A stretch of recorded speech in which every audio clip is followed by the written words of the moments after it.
There's something different about the ranch roads of Texas. If you've ever driven them after midnight, you know that feeling.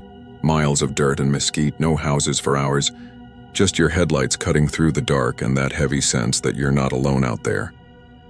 This video is called 20 Horrifying Things Seen on Empty Ranch Roads. These are true accounts from drivers, farmers, and night patrols who've witnessed things they can't explain. Pale figures walking the fence lines, headlights that vanish without a sound, and strangers standing in the middle of the road who disappear when you blink. Out here, the land is wide, the nights are long, and sometimes what you see doesn't belong in this world. You're watching Creepy Vibes, where every story is based on real events and every detail drags you a little deeper into the dark side of reality. Before we start, here's something crazy.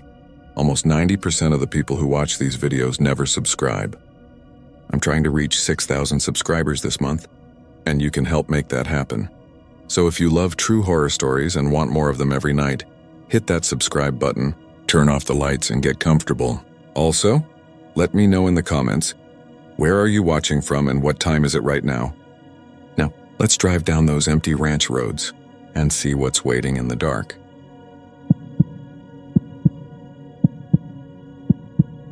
Caleb Hinton had been running the oil routes between Lampasas and Brownwood for nearly 6 years when the night it happened finally broke his nerves for good.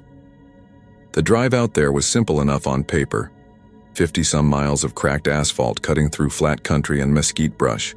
A couple of cattle gates, 2 bridges, and one long fence line that ran straight as a gun barrel for nearly a mile. He'd driven it so often he could picture every bend with his eyes closed. And sometimes he almost did, half asleep at the wheel after 16 hours on shift.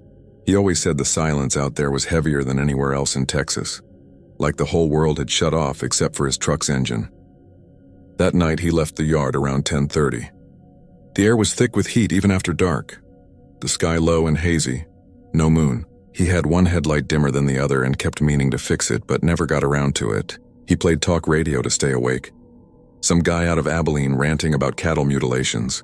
The first 40 minutes were dead quiet. He didn't see another pair of headlights the entire way. Then just past mile marker 22, he noticed something strange out the corner of his eye. It was movement, low to the ground, quick and smooth, keeping up with him along the right side of the road inside the fence line. At first he thought it was a coyote, maybe a wild dog, but it was too big. It wasn't bounding or trotting either. It was gliding. He eased off the gas a little, leaned toward the passenger window and saw it clearer under the beam of his headlight. Whatever it was running on all fours, but the joints were wrong. The arms bent the opposite way, like elbows folding the wrong direction.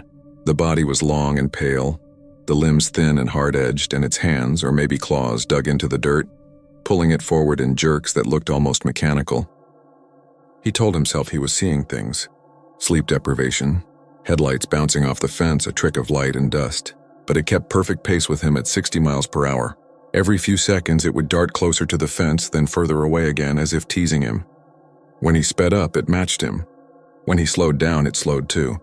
The talk radio was still murmuring in the background, but he couldn't make out a single word. The only sound he noticed was the rhythm of his own tires thumping against the road seams, and the faint wet slap of its limbs hitting the ground outside the glass. He tried not to look, but his eyes kept drifting right. The fence posts flew by in flashes, and between them he caught glimpses of it again and again. Its face, if that's what it was, hung low, the head tucked under its shoulders like it didn't belong on the body. The skin looked stretched, gray, and almost hairless. It didn't look at him. It didn't need to. He felt it knew he was watching. When the fence finally turned off toward an old ranch gate, the thing stopped. He saw it crouch, shoulders rising and falling, and then it stood upright. The movement was wrong in a way that made his stomach twist.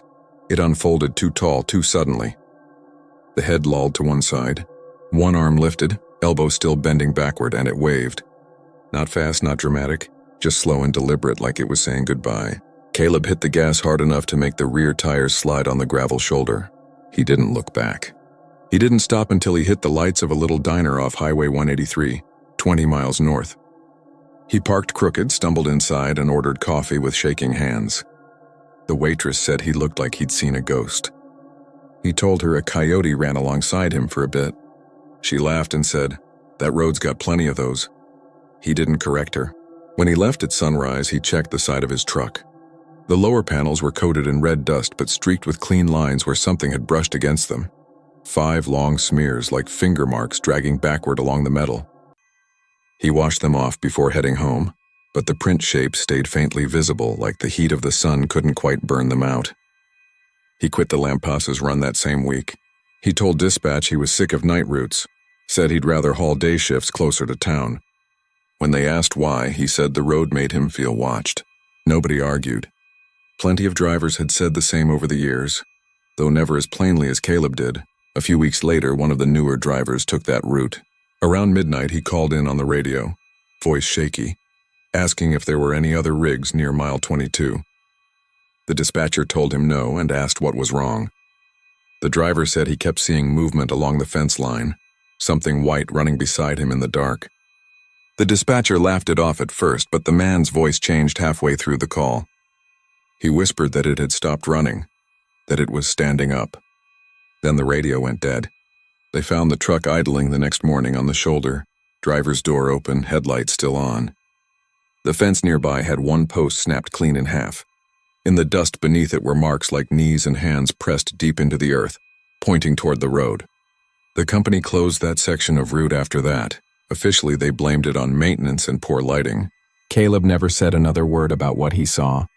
He just sold his rig, moved east, and started working local delivery. People said he was a good man but jumpy, always checking mirrors, never driving past sunset.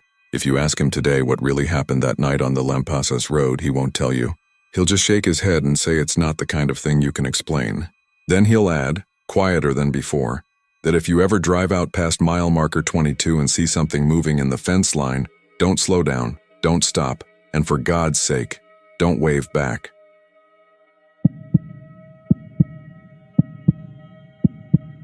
The night was heavy with the kind of Texas heat that doesn't fade even after midnight, when the land goes quiet and the cicadas take over the air. The rodeo in Mason had ended hours ago, and the two brothers, Jake and Ryan Callow, were winding their way back toward Yano and Jake's battered Ford pickup.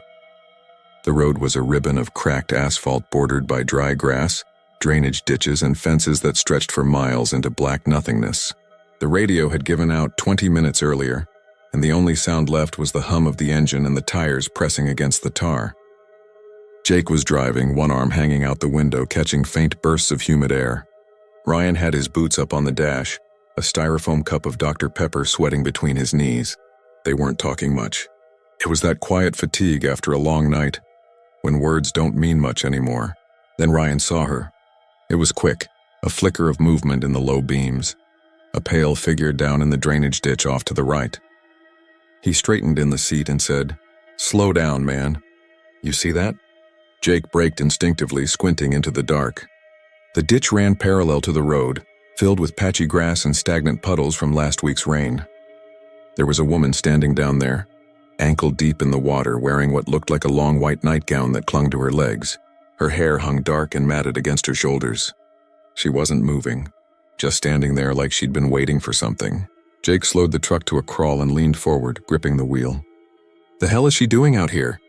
Ryan said. "You think she's hurt?" The woman turned slightly, just enough for the headlights to catch her face. What they saw wasn't right. Her skin was gray, slick with water, and her eyes, no, not eyes exactly. Her eye sockets caught the light and glinted like glass marbles, hollow and shining. Ryan swore under his breath and grabbed Jake's arm. "Drive," he said. "Just drive, man." Jake pressed the gas, but not all the way. He couldn't look away. The woman took a single step forward, one bare foot sinking into the mud. The gown clung tighter, water dripping off the hem in steady lines. Her head tilted, not like a person trying to see better, but like something curious about what it was seeing. The reflection in her sockets caught the headlights again, 2 cold white discs staring right into them. Then she smiled, or something close to it. Jake slammed the accelerator and the truck lurched forward.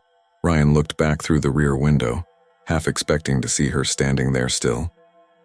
But she was gone, just the empty ditch fading into the dark. They didn't talk for several minutes. The tires hissed on the wet patches of road and the smell of hot asphalt filled the cab. Finally, Ryan said, "We should have stopped." Jake shook his head. "You didn't see her eyes. Maybe she needed help." That wasn't someone who needed help. They drove the rest of the way to Yano without another word. By the time they hit town, the glow from the gas station signs felt like daylight. They stopped at a 24-hour station off Main Street. Ryan went inside to grab another drink while Jake pumped gas. He looked across the empty lot toward the drainage ditch that ran behind the convenience store. It connected to the same county runoff that stretched for miles. He thought he saw a shimmer there, water catching light, and then it was gone. When Ryan came back out, Jake said, "You think maybe she was hit by a car or something? Someone who didn't make it out?" "I don't know," Ryan said, popping open the bottle. "She looked like she came up from under the ground." They both laughed weakly, but neither one found it funny. When they got home, Jake couldn't sleep. He kept replaying that moment in his head, the way her sockets had glinted like glass and how the light had bounced back stronger than it should have, almost like she'd absorbed it and sent it back brighter. Around 3 in the morning, he got up and went outside. Their property backed up to a stretch of the same drainage system, dry most of the year, but when it rained, it ran thick and fast.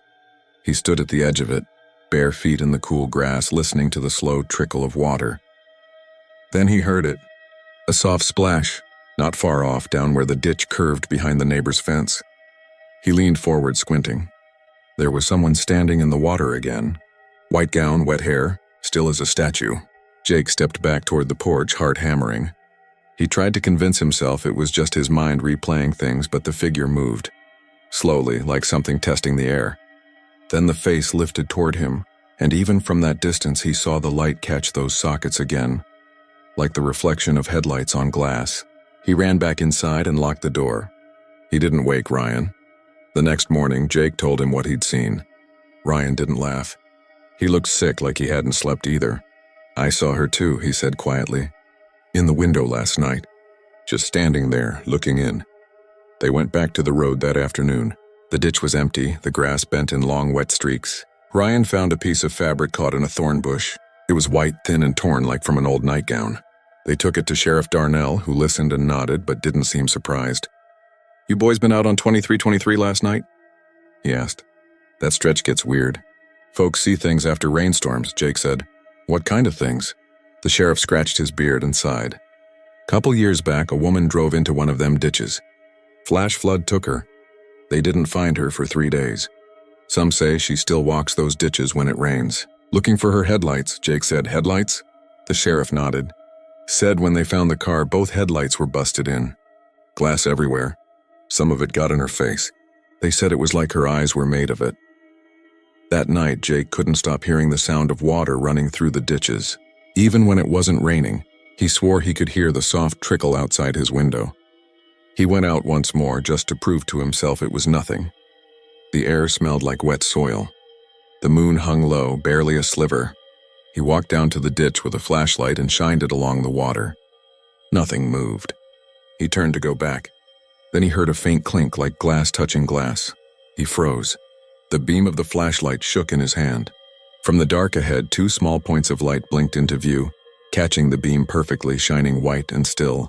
The sound of dripping water grew louder, like something stepping toward him. When the light hit her face, he saw the same soaked nightgown, the same broken smile, and those shining sockets filled with fractured glass. She tilted her head, water spilling from her hair.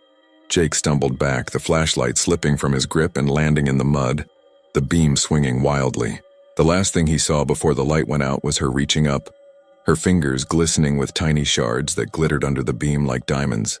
The next morning, Ryan found the flashlight by the ditch. The water was calm again. He called the sheriff, but there was no sign of Jake.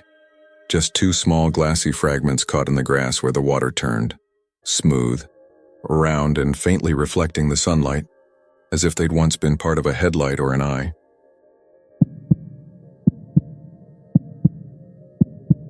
Under the orange evening sky, when the light fell thin and dusty across the mesquite and dead grass, Travis Gentry heard what sounded like a calf crying. It was distant at first, a high-pitched bleating carried by the wind over the fence line. He paused his work, one boot resting on the rusted bottom rail, hand shading his eyes as he looked out toward the far side of the north pasture. The noise came again, drawn out and desperate, not quite like any calf he'd heard before. It was sharper, too human around the edges. He wiped his hands on his jeans, grabbed his flashlight even though the sun hadn't set yet, and started across the field. The dry grass rasped against his jeans as he walked. The sound of the calf seemed to keep its distance, always 20 yards ahead of him no matter how fast he moved. He tried to call out, thinking maybe one of the neighbor's animals had gotten loose, but his voice died in the wide emptiness. The ranch stretched flat and empty in every direction except for a low ridge to the west, lined with scrub and thorn trees. That's where the sound was leading him. The cry rose again, louder this time, and it made the hair on his arms lift. It didn't sound right. It had a wet, choking kind of rhythm, like something struggling to breathe. He stopped near the old water trough that had gone dry last summer. The ground around it was cracked and pale, full of ant hills and weeds. He turned in a slow circle, the sound of the calf sliding from one side of him to the other. There was nothing out there but dry dirt and the smell of old rain. He took another step, then another, and felt the ground dip slightly under his boot. The noise seemed to come from directly below him. He crouched, pressing one palm to the ground. The earth felt faintly warm, and beneath it, muffled and shuddering, came another long bleat that ended in something like a gurgle. He stood up fast and backed away. The sound followed him. Not louder but closer somehow, as if the thing under the ground was dragging itself after him. He swung the flashlight on even though there was still light left, shining it across the field. The beam hit nothing but dry stalks and dirt, but the noise didn't stop. He could almost feel it now through his boots, vibrating faintly up his legs. It made his stomach turn.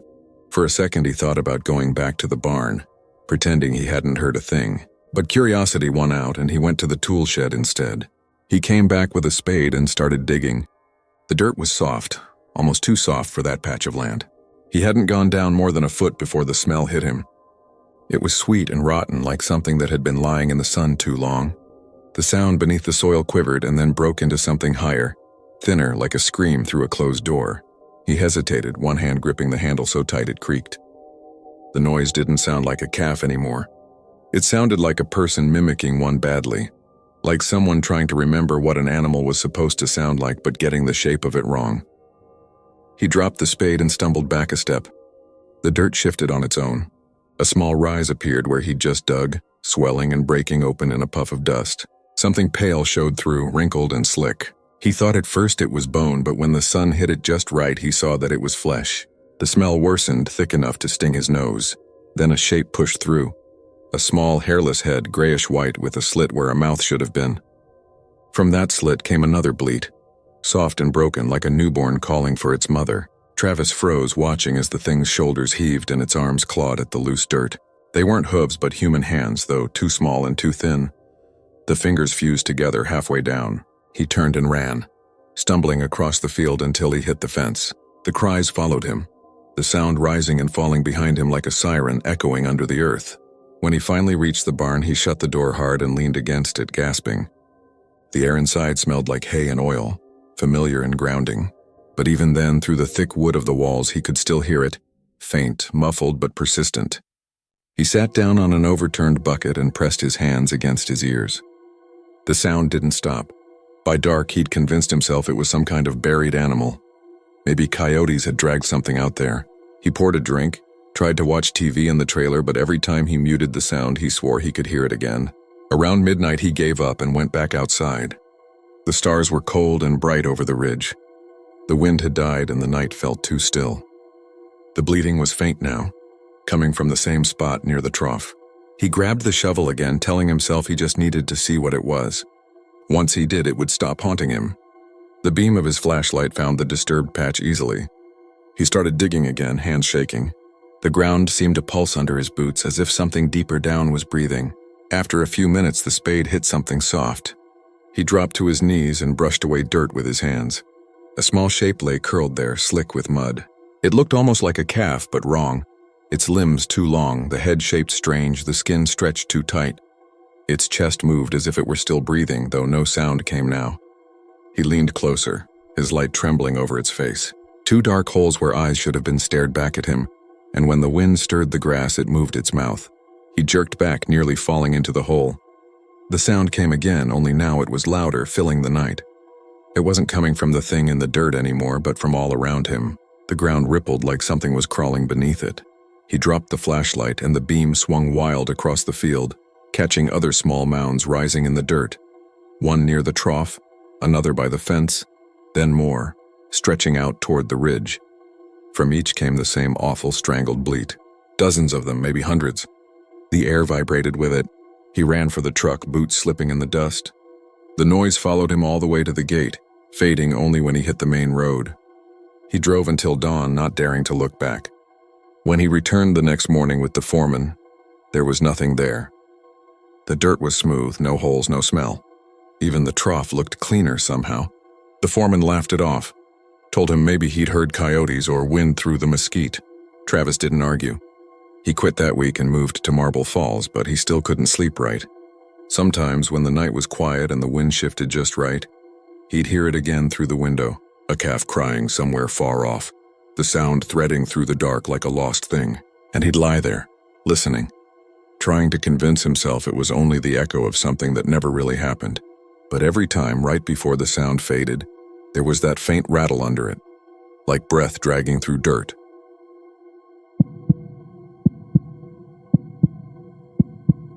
It happened somewhere past the last gas station on San Saba Road, the kind of stretch where the radio turns to static and the wind sounds like it's whispering through a dead man's teeth. I was driving a battered old Chevy pickup, a loaner from a friend in Brady heading west toward Menard. The air was dry enough to taste the dust and the highway shimmered like it was alive. I'd been on the road since dawn, and by the time the sun dropped low over the scrubby hills, I hadn't seen another pair of headlights for nearly an hour. The engine started to sputter a little after dusk. At first I thought it was just bad fuel. Maybe a clog in the line, but then the whole truck jerked once, coughed like an animal in its death rattle, and died. I coasted to the shoulder, gravel crunching under my tires, and sat there for a minute in the silence, listening to the soft ping of the cooling engine. The nearest sign I'd passed had said San Saba Road. Nothing else, no mile marker, no distance to the next town. Just that. The land around me was flat and wide open, dry grass and mesquite stretching as far as I could see. The only light came from the truck's hazard flashers, pulsing red against the emptiness. I tried the ignition twice, got nothing.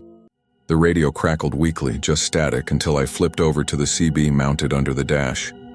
It was an old habit from my years working long hauls. The channel was quiet at first, only the faint hum of interference. And then, just as I was about to switch it off, a man's voice came through, soft and a little grainy. "Yeah," he said, like he was mid-conversation. "He's pulled over now, right off San Saba Road. Old Chevy, blue paint faded to gray. Got a dent on the left door." I froze. For a second, I thought maybe it was coincidence that there could be another truck like mine nearby. I leaned forward, squinting out the window, expecting to see headlights, taillights, anything. Nothing but the red blink of my hazards on the dirt. Then another voice, lower and rougher, answered through the static. "Yeah, I see him. He's got that green jacket on, the one with the torn cuff." I looked down at myself. Same jacket, torn cuff on the right sleeve. My skin crawled cold.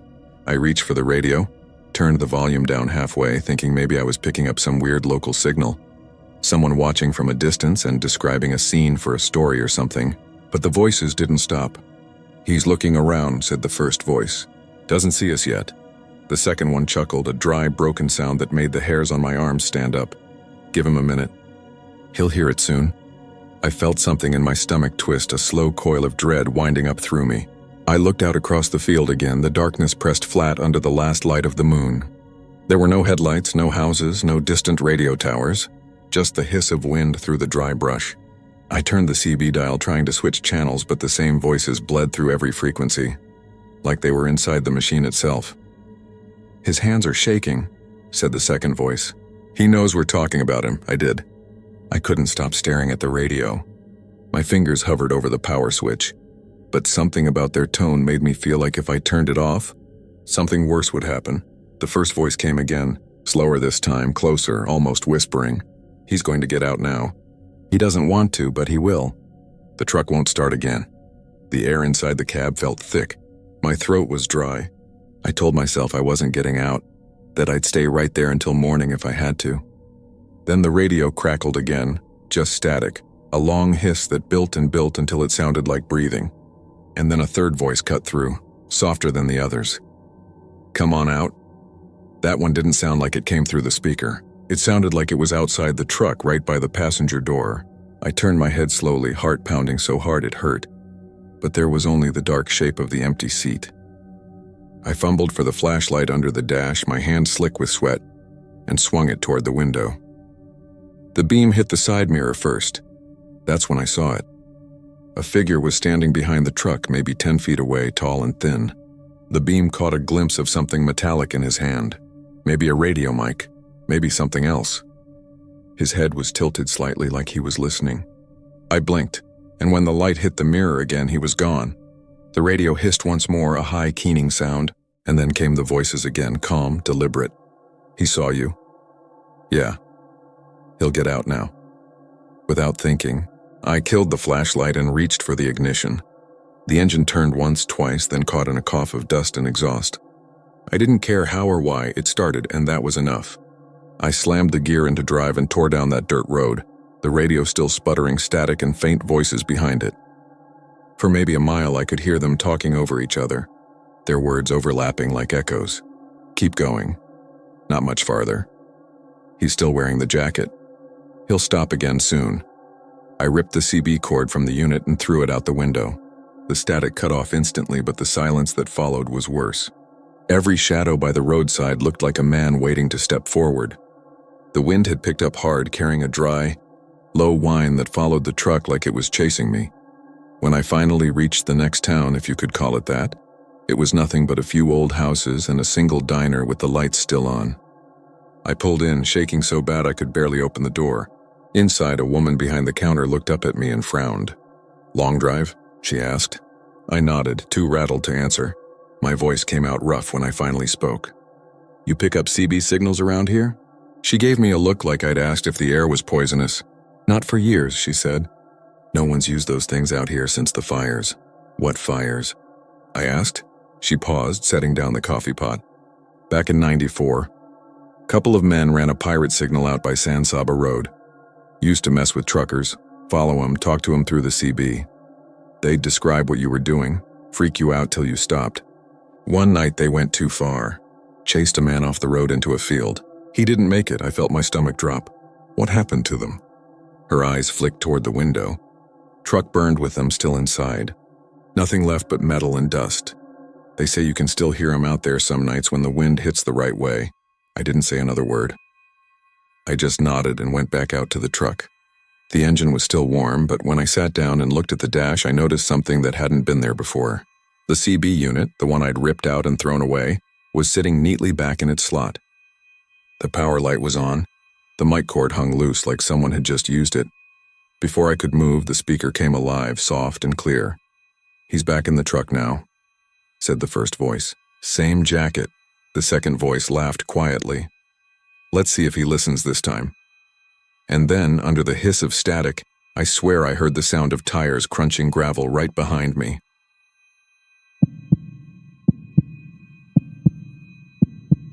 It's said that you can see him only once. Not twice, not every night, just once. The Lantern Walker of Comanche County. I'd driven that road more times than I could count. FM 573 cutting south through low mesquite and dry pasture land. The kind of empty stretch where radio static feels louder than your own breathing. But I'll never forget the night I saw that light. It was early October. The air still warm but heavy with that faint, cool promise of fall. I'd been driving back from a small welding job near Blanket, heading toward my trailer outside of Comanche. The highway was quiet. No traffic, just the hum of tires and the faint rattle of an old socket set rolling in the passenger footwell. Around halfway between the county line and the curve near Potts Creek, my headlights picked up a flicker ahead. A small light, pale yellow, bobbing gently in the dark. At first I thought it was someone walking with a flashlight. People sometimes did that out there, checking fences or looking for lost cattle. But this light didn't move like a flashlight beam. It swayed slow, steady, side to side, as if hanging from someone's hand. The glow looked weak, not white like an LED or a phone light, but that deep amber you only see from a kerosene lantern. I slowed down instinctively. Something about it felt old, out of place. The light drifted along the right shoulder for a few seconds, then started to move toward the mesquite trees. I leaned forward over the steering wheel, squinting through the windshield. The lantern's glow floated maybe 5 feet off the ground, dipping slightly with each step, and though I couldn't see the figure holding it, I knew someone was there. A faint, uneven shuffle in the dirt, the way the shadows bent behind it. Then, just as my headlights began to stretch far enough to catch it, the light blinked out, not faded. It vanished like someone had crushed a bulb in their fist. I stopped the truck right there in the middle of the road, engine idling, and stared into the black line of mesquite brush. Nothing. Only the whisper of crickets and the clicking of cooling metal under the hood. My heart was hammering. I'd worked long enough in that part of Texas to know people told stories, but I'd never paid much attention. Until that night. When I finally got home, I couldn't sleep. I kept seeing that light blink out, like it had slipped through a hole in the dark. The next day, over coffee at Jake's garage, I mentioned it to the guys. I expected laughter, but Jake, who'd lived in Comanche all his life, just gave a small nod and said, "You saw him then?" The lantern walker. He told me the story like it was fact, not rumor. Back in the 1950s, there had been an old ranch hand who worked the properties along 573.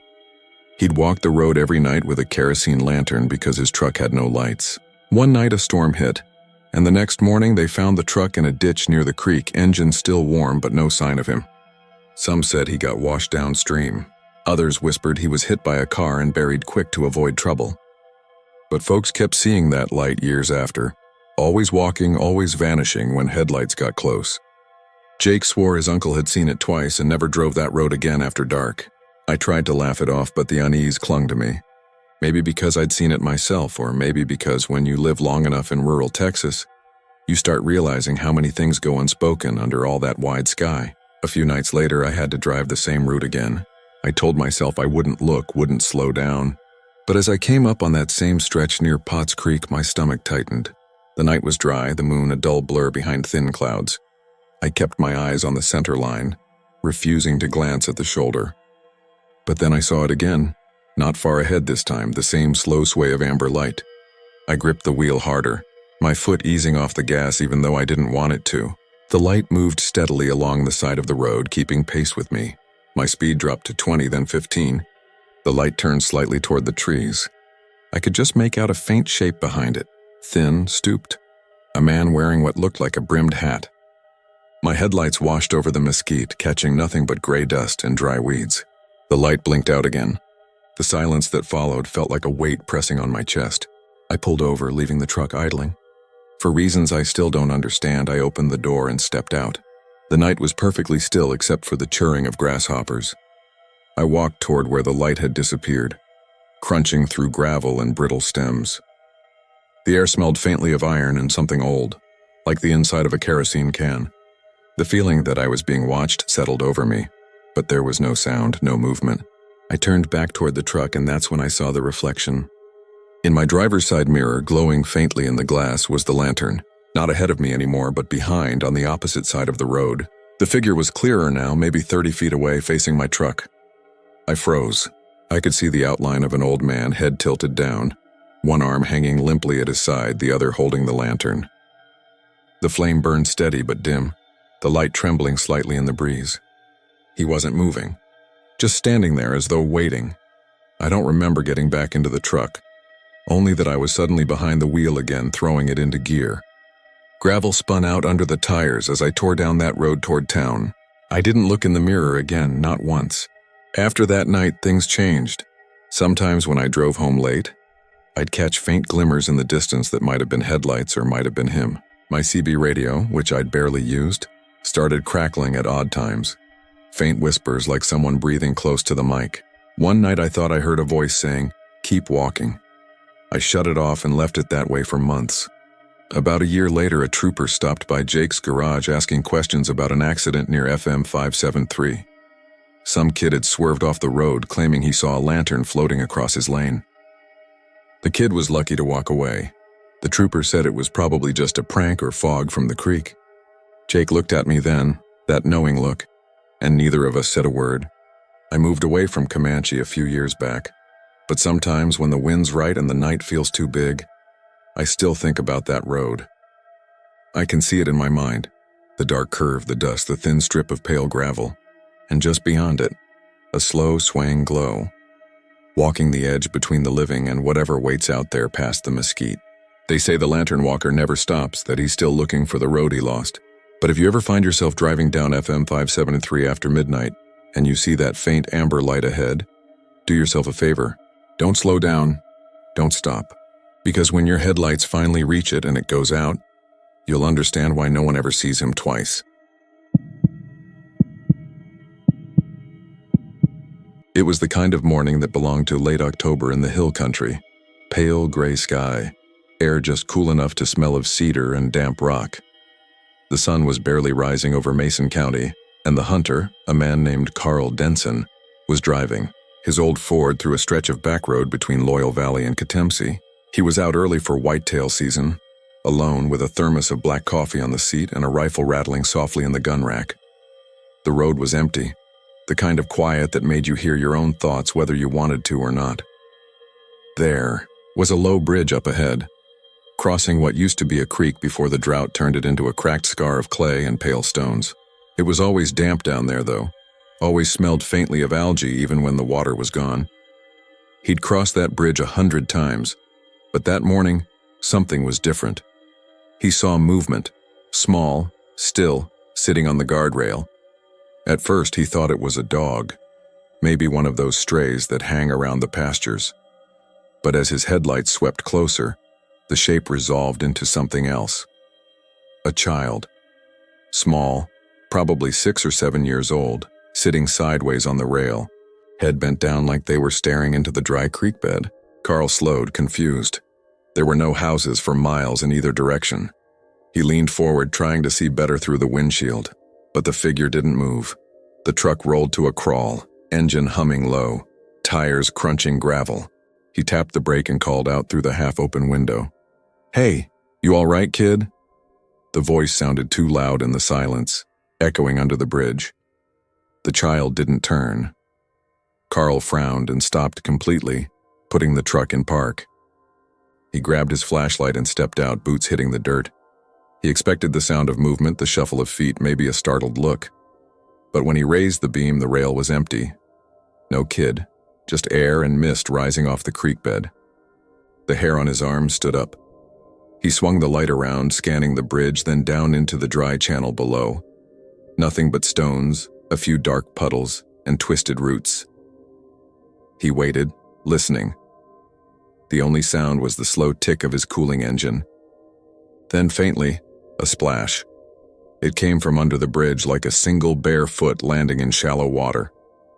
Carl's flashlight beam snapped down, but there was no one there. Just wet mud. He crouched by the edge of the bridge, his boots scuffing the concrete, peering into the gloom below. The smell of wet earth was stronger there. He called again, quieter this time. "You okay down there?" Silence. He waited longer than he meant to. Then he backed away, got into the truck, and shut the door a little too hard. The sound startled him more than it should have. He told himself he must have imagined the figure, the early light, the fog, maybe even his headlights catching a bush the wrong way. He started the engine, glanced in the rearview mirror, and froze. There were small, dark streaks across the back window. At first he thought they were branches or mud spatters, but as the truck idled he realized they were prints. Tiny prints. Fingers dragged through wet dirt across the glass. He stepped out again, heart thudding, and walked to the rear of the truck. The roof was damp, spattered with what looked like mud, but not the kind that drips from trees. Small, barefoot prints led from the cab roof to the tailgate, then vanished. They were perfect, detailed, as if a child had walked there with wet feet. The bed was empty. No one was around. Carl's flashlight shook slightly as he moved it back and forth. His brain tried to put it in order. Maybe a prank, maybe some neighbor's kid. But no one lived out here, and the nearest ranch house was at least 5 miles back. He got in again and drove faster this time, not looking back. He didn't stop until he reached a gas station near Mason. Inside, he ordered coffee and sat at a table, staring at his hands until the cup cooled. The clerk asked if he was okay. He said he was fine, but the image of those footprints wouldn't leave his mind. That night back home, Carl couldn't sleep. He told himself not to think about it, but every time the wind moved outside, it sounded like something small walking on gravel. He dreamed of the bridge, the way the fog curled under it, the stillness of that figure. He woke up once around 2 in the morning and went out to check the truck again. The prints had dried into faint stains, crusted into the paint. He thought about washing them off, but something stopped him. Instead, he left the truck under the porch light and went back inside. 2 days later, he ran into a local deputy he knew, old man Cardenas, who'd been around Mason County for decades. Carl mentioned what he'd seen, laughing it off, trying to make it sound less strange than it felt. The deputy just stared at him for a moment before saying, "You were out by Big Draw Creek, weren't you?" Carl nodded. "That bridge near the pecan grove?" "Yeah." The deputy took off his hat, rubbed his chin. "That's where it happened. Back in '85. Little boy from a ranch up near Grit went missing. They found his bike near that bridge, never found him." Carl felt the bottom drop out of his stomach. "They think he fell in?" "No water that year either. Just mud. They brought in dogs and everything. Nothing. Only thing they ever found was his footprints on the hood of his dad's truck. Same story you just told me." Carl stared, unable to respond. His dad said he saw him sitting on the bridge rail that morning too. Said he got out, and the boy was gone. Everyone figured grief made him see things. He shot himself a week later. The deputy put his hat back on and walked off, leaving Carl standing in the parking lot with that hollow sound in his ears again. That night, Carl drove out there one last time. He didn't plan it.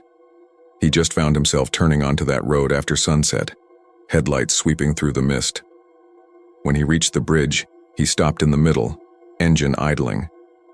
He waited. The silence was absolute. The moon hung low, thin and pale, reflecting off the cracked creek bed below.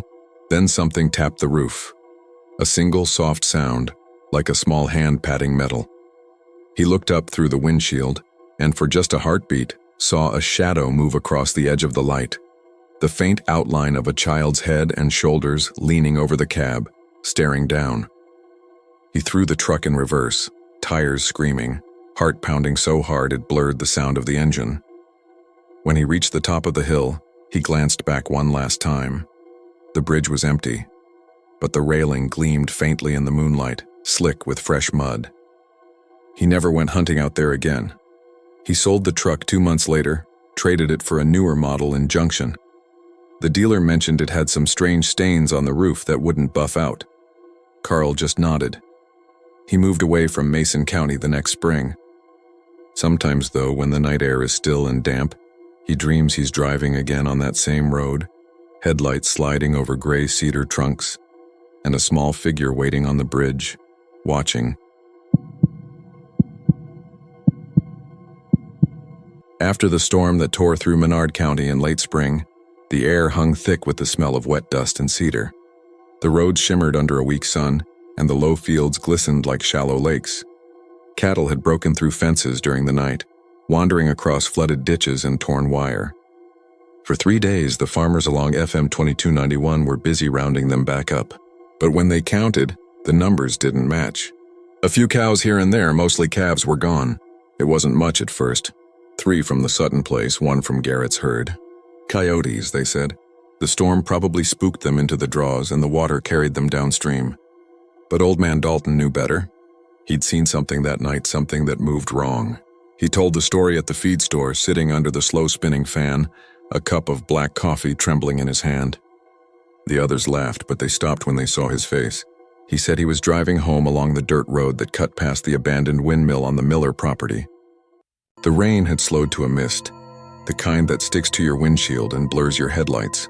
He'd seen a figure walking along the side of the road, tall and thin, wearing a long coat that looked soaked through and heavy. At first he thought it was a ranch hand heading home from the highway, but the closer he got, the more wrong it looked. The man's skin, or whatever showed beneath the torn sleeves, was gray like dried clay. The coat flapped open in the wind, revealing ribs that pressed through the fabric. A cracked cowboy hat hung low over its face, shadowing everything except the faint gleam of its mouth. Dalton slowed down, ready to roll down his window and ask if he needed help. Then he saw its feet. They were bare, sunken deep into the mud, yet it didn't stumble or slip.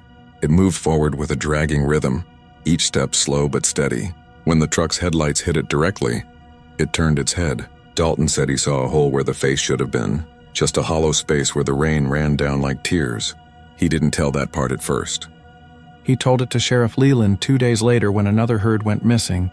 Leland took notes, nodding but not saying much. He'd been sheriff long enough to know Menard County had its share of tall tales. He went out with his deputy that evening, found the tracks, long, narrow impressions leading from the flooded draw to the road, then disappearing into the dust. No boot marks, no tire ruts, just those dragging footprints too big for any man. Leland marked it down as runoff erosion and left it at that. A week later, something killed 3 cows on the McCrae ranch. No sign of a struggle, no blood, just carcasses laid out near the fence line, their hides dusted with a fine gray powder that stuck to the air like flour. McCrae said the dust stank like wet concrete. He burned the carcasses that night, but the smell lingered, a sour metallic tang that clung to everything. The barn walls, his clothes, even his hair. His dogs wouldn't go near the spot again. The next night, the dust returned. It wasn't from the road or the wind. It came down like mist settling over the pastures, coating the grass in dull gray. When he looked toward the creek bed, he saw a faint glow. Not bright, not fire, something like moonlight caught in a fog bank. He swore he saw movement in it. A tall figure standing still, hat tilted low, facing his house. The news didn't travel fast, but by the end of that week, everyone in the county had heard the whispers. The Dust Man, they called it. A name that spread faster than sense. Kids said he came out after storms, born from the dirt, walking until the ground dried. The old folks remembered stories from their grandparents. Talk about a farmhand who'd been buried alive in the 1930s flood. They said he'd tried to save the cattle trapped in the pens when the creek overflowed, but the barn collapsed and he drowned in a slurry of silt and blood. His body was never found, just the hat, cracked and water-worn, lodged in a fence post miles away. Some said he still walked when the rain softened the earth, looking for the herd he lost. I didn't believe it, not until that summer. I was hauling feed from Brady and cutting through Menard late at night. The highway was clear except for patches of fog that clung to the low spots. Near a turnoff that led toward Callan Draw, I saw movement ahead. A tall silhouette walking the shoulder, its outline barely visible through the mist. My first thought was the same as Dalton's. Ranch hand, stranded, maybe drunk. But when I got close, something in me went cold. The figure's coat looked heavy, dragging against the ground, leaving streaks in the mud that shone under my headlights. The hat was tilted forward, but I caught a glimpse beneath it. Gray, like stone left in water too long. I slowed, window cracked, and the smell hit me. Not rot, not animal, just dust. Dry, bitter, choking dust, impossible in the damp air. I rolled the window back up and past him. My rear-view mirror caught him turning. That slow tilt of the head like a hinge creaking open. Then the lights flickered. For half a second, the road behind me looked empty. But when they steadied, the figure stood in the middle of the lane facing the truck. I pressed the gas and didn't look back until I hit the highway junction. The next morning, I told myself it was fog, a trick of light and nerves after a long drive. But when I washed the truck later, there were streaks of gray residue down the sides like handprints dragged through mud. I didn't tell anyone until August when Leland came by asking questions. Another herd had gone missing, this time farther north near Erna. No broken fences, no coyote prints, just that same powder. He found it on the fence posts, on the grass, even on the cattle guard. Fine, uniform, and oddly warm to the touch. He sent a sample to Austin, but they said it wasn't dust at all.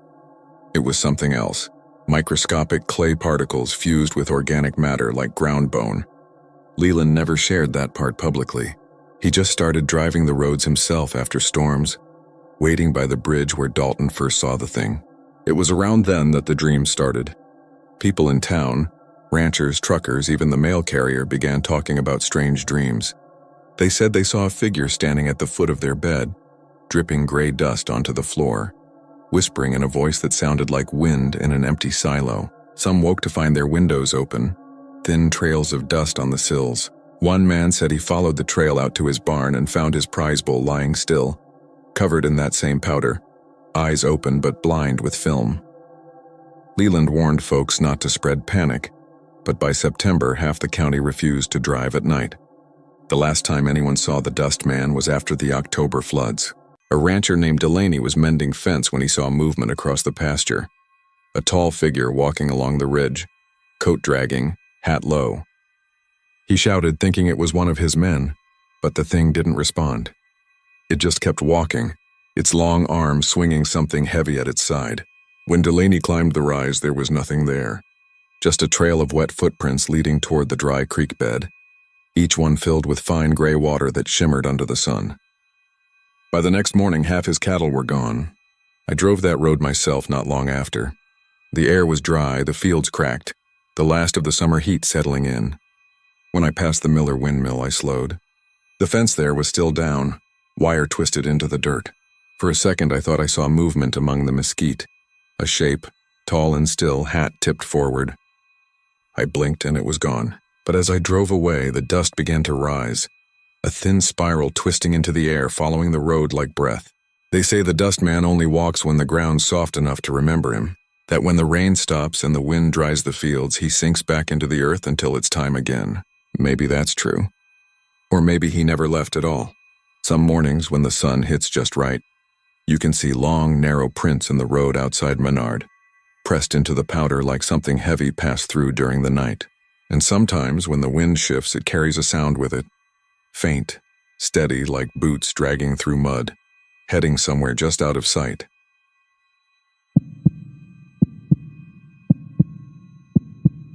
The road from Burnett to Marble Falls is quiet at night, too quiet sometimes. Long stretches of pitch-black asphalt broken only by fence posts, and the occasional reflector flashing past like blinking eyes. That's where Erin drove every Tuesday and Thursday, after her night classes at the community college.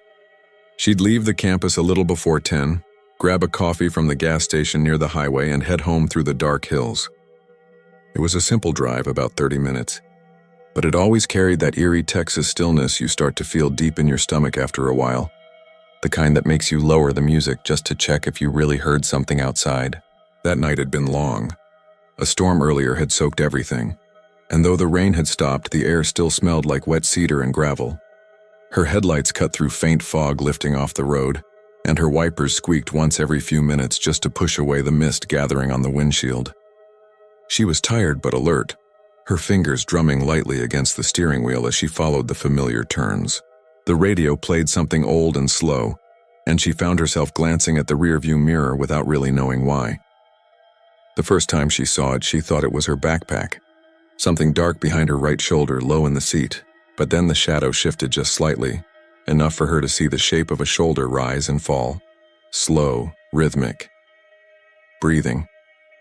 Her hand froze halfway to the coffee cup.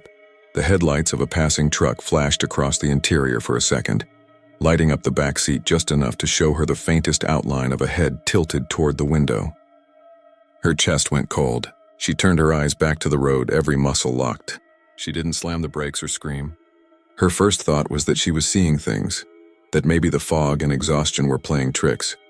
She tried to steady her breathing and peeked again at the mirror. The thing was still there. The reflection was faint, its surface catching the red glow from her taillights, but she could see it. A figure sitting directly behind her, not moving, just the slow, uneven rise of its chest. Erin pressed her foot harder on the gas without realizing it. The road curved through a patch of live oaks, the kind that arch over the highway like old sleeping animals. Her heart pounded in her throat, her thoughts sliding between prayer and denial. She whispered, "It's nothing, it's nothing," even as every instinct screamed to stop the car and get out. At the next intersection, she pulled into a gravel turnout beside an abandoned feed store. The headlights hit the building's boarded windows and she killed the engine. For a few seconds she sat perfectly still, afraid to look again. The silence pressed against her ears until she couldn't stand it. She turned slowly, expecting, she didn't know what, to meet eyes, to see a stranger crouched there. But the backseat was empty. She leaned back, shaking, trying to laugh, the sound brittle. Maybe her coat had slid from the seat earlier and fooled her eyes. She reached over the seat to check, her hand brushing the vinyl. It was warm, not faintly, not from the heater or the lights, warm like someone had been sitting there just a moment ago. Her breath caught and she jerked her hand back. She got out of the car, stepping into the cool air, her boots crunching on gravel. The highway stretched in both directions, empty. No lights, no sound, but the slow hum of distant crickets. She opened the rear door, flicked on her phone's flashlight, and swept it over the seat. Perfectly clean, just her jacket folded beside her bag. But the warmth was undeniable. When she pressed her palm down again, the seat gave off the distinct heat of a human body. the kind that fades after a few minutes but lingers in the material. She stood there for a long moment, her light shaking slightly. A sound drifted faintly from the darkness behind the feed store, a soft wheeze like someone exhaling through their teeth. She spun around, but the beam caught only the wall of old tin siding. Her chest tightened and she jumped back into the car, locking the doors and starting the engine. The heater roared to life, but it didn't comfort her. She pulled back onto the highway, keeping her eyes locked on the center line, refusing to look into the mirror again. For the next 10 miles, she tried to convince herself she was imagining things, that it was some trick of nerves, a leftover image in her eyes. But then when she hit the straightaway near the bridge over Hamilton Creek, the radio crackled. Static broke through her playlist just for a second, and underneath it came a slow, rasping sound, like breathing. She shut the radio off immediately. The static stopped, but the sound continued, soft, steady, right behind her. Her hands gripped the wheel so tight her knuckles whitened. She looked up before she could stop herself. The mirror showed nothing at first. Then a dim shape moved behind her shoulder, not defined by light but by absence. A blacker darkness shifting where there should have been only shadow. She saw the impression of a face, or where one should be. Something featureless and smooth, like fog pressed against glass. Erin screamed and swerved, her tires slipping on the wet road. The car fishtailed and came to a stop sideways across the shoulder. The headlights spilled into a field of wet grass. She didn't move for a long time, barely breathing. The sound had stopped. The mirror showed only the empty back seat again, the same dim glow of her taillights. When she finally pulled back onto the road, she drove the rest of the way home with the mirror tilted up to the ceiling. She didn't dare look at it again. Later that night, she called her friend from class, trying to laugh it off. "You ever scare yourself driving home?" she asked. "Like really scare yourself?" Her friend said she used to drive that same route years ago, and had stopped after something strange happened near the feed store. A man had been found there one morning, sitting in his truck with the engine running. Heart attack, they said. But the strange part was his seatbelt was fastened, his doors locked, and the driver's seat beside him was warm when the deputies found him, like someone had just stepped out a minute before they arrived. Erin didn't drive that road again for a long time. When she finally did, she kept the rearview mirror tilted up and the back seat covered with a blanket. She tried to tell herself it was superstition, that she'd imagined it all. But every time the air turned damp and the fog rolled low over the asphalt, she could swear she heard that slow breathing again. Steady, patient, right behind her, waiting for her to look.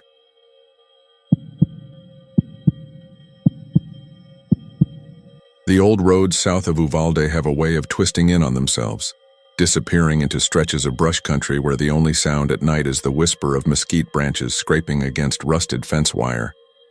The place I'm about to tell you about sits at one of those forgotten crossroads, a stretch of dirt and gravel where two unmarked county roads meet about 10 miles east of the Nueces River.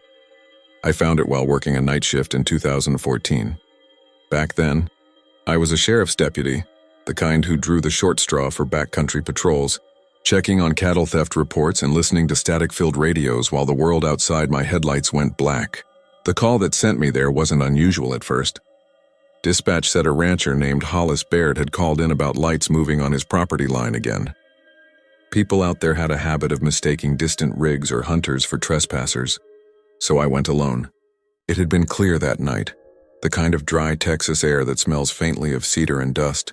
But when I reached the turnoff near the intersection of FM 187 and County 412, I noticed the road ahead of me looked slick. My headlights caught a faint shimmer, like heat mirage but darker, thicker.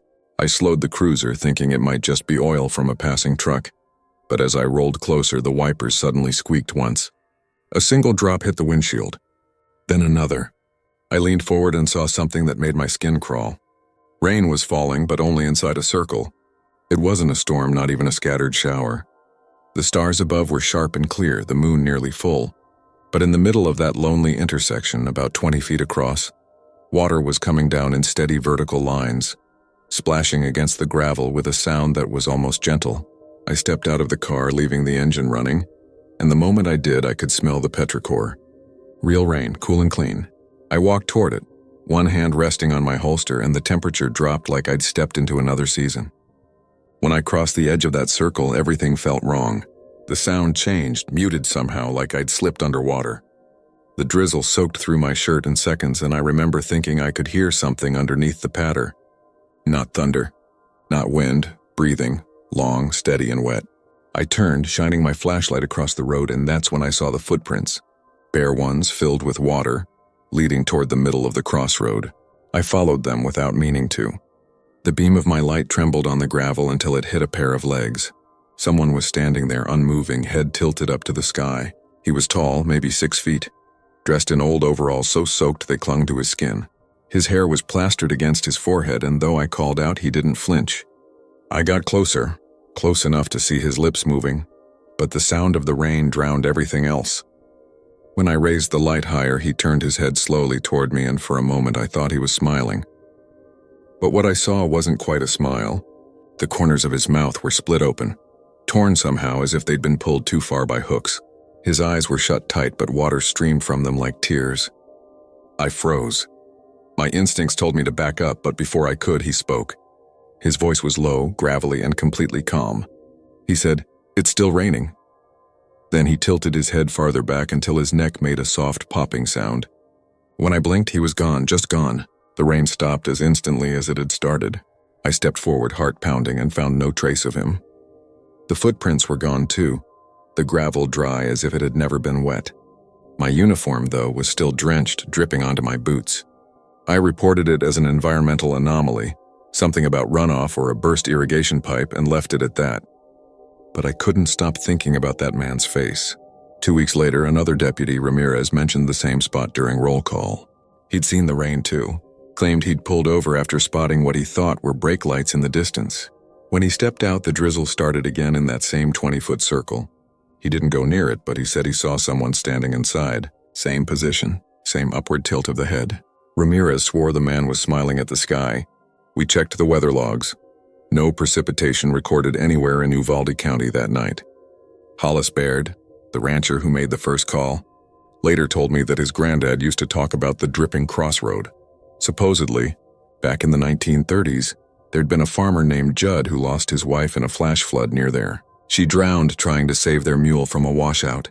They found her body 3 days later, 10 miles downstream, caught against a fence line. Judd hanged himself at that intersection not long after. Locals said the rain started after that. Always in the same place, always when the sky was clear. I didn't believe it then, but one night, months later, I went back. I told myself I just wanted to prove there was some logical reason for it. Temperature inversion, humidity pocket, whatever you might find in a textbook. I parked the cruiser on the shoulder, cut the engine, and waited. It was past midnight when I heard it start. The pattering. Soft at first, then steady. I got out, flashlight shaking in my hand. Sure enough, it was raining again, perfectly centered over the crossroad. I forced myself to step closer, but something inside me rebelled. Every instinct screamed to stay out of that circle. I stood right at the edge and watched. Through the downpour, I could just make out a figure kneeling this time. The rain fell harder around him, almost like a wall. His hands were pressed into the gravel and his shoulders shook as if he were laughing. Then he lifted his face, and even from a distance I saw the shine of his teeth. The same wide, unnatural grin. I shouted, but he didn't move. Then a flash of lightning, though the sky was perfectly clear beyond that circle, lit him up bright as day. He wasn't a man anymore, not really. The skin of his arms hung loose, sliding down like wet cloth, and his jaw had stretched too far, the corners torn almost to his ears. His eyes opened for the first time, but they weren't eyes, just dark holes that filled and emptied with rain. I stumbled backward, dropped my light, and the sound of laughter followed me all the way to the car. It didn't sound angry or mocking, just hollow, like something that hadn't stopped laughing in a very long time. When I looked back once more, the rain was gone. The road was dry again. I quit the department 6 months later. People said it was burnout, stress, the usual story. Maybe they were right. But every year around late October, when the air turns cold and the first real rains sweep across the hills, I dream about that place. In the dream, I'm back at the crossroads. The sky is cloudless, but I hear thunder anyway. I step forward into the circle and water begins to fall. I look down and see bare footprints beside mine, filling slowly with rain.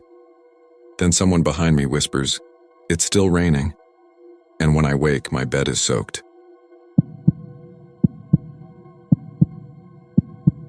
As the sun sank behind the hills west of Fredericksburg, The sky turned the soft color of old blood and dust.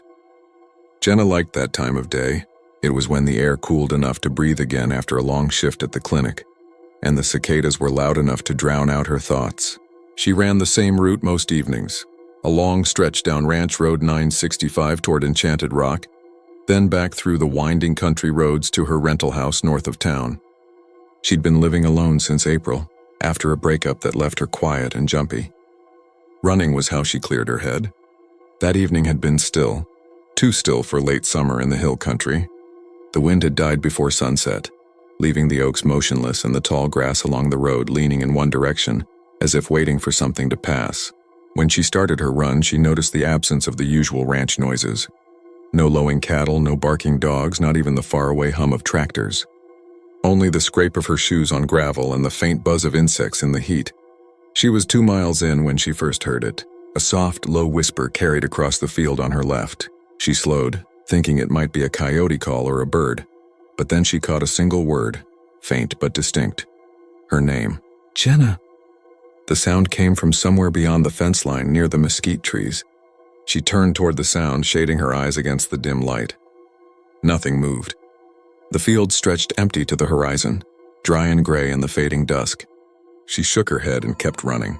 It wasn't the first time she'd heard her name in strange places. After the breakup, she'd had moments like that, half sleeping, half awake, where she swore she heard her ex calling from the next room. She blamed it on stress or loneliness. By the time she hit the halfway mark and turned back toward town, the air had cooled and she felt steadier. The first stars were out. Her earbuds were dead, so she listened to her breath and the rhythm of her shoes on the pavement. Then it came again, louder this time. Jenna. She stopped short, her heart hammering. The voice wasn't distant now. It was right at the edge of the road, low and close, almost conversational. She spun in a slow circle. The fields on both sides were empty, and the barbed wire fence cast long shadows across the dirt. She called out, trying to sound calm. "Who's there?" Her voice broke a little at the end. Nothing answered. The cicadas had stopped. She began walking fast, hands clenched, eyes darting toward the tree lines. After 30 yards, she picked up her pace again. Every few steps, she heard faint crunches in the dry grass behind the fence, as if something were keeping pace with her just out of sight. It moved when she moved. When she stopped, it stopped. She told herself it was an animal, maybe a deer or stray dog, but the sound had a deliberate rhythm, too measured to be random. By the time she reached the small bridge over Palo Alto Creek, she was running hard again. Her phone screen showed no signal. She thought of cutting through the old trail behind the churchyard, but the voice came again, whispering her name with a kind of mocking sweetness. "Jenna, go home." Her skin went cold. That voice knew her route. It wasn't just following. It was anticipating. She bolted down the road, lungs burning, the sound chasing her like wind.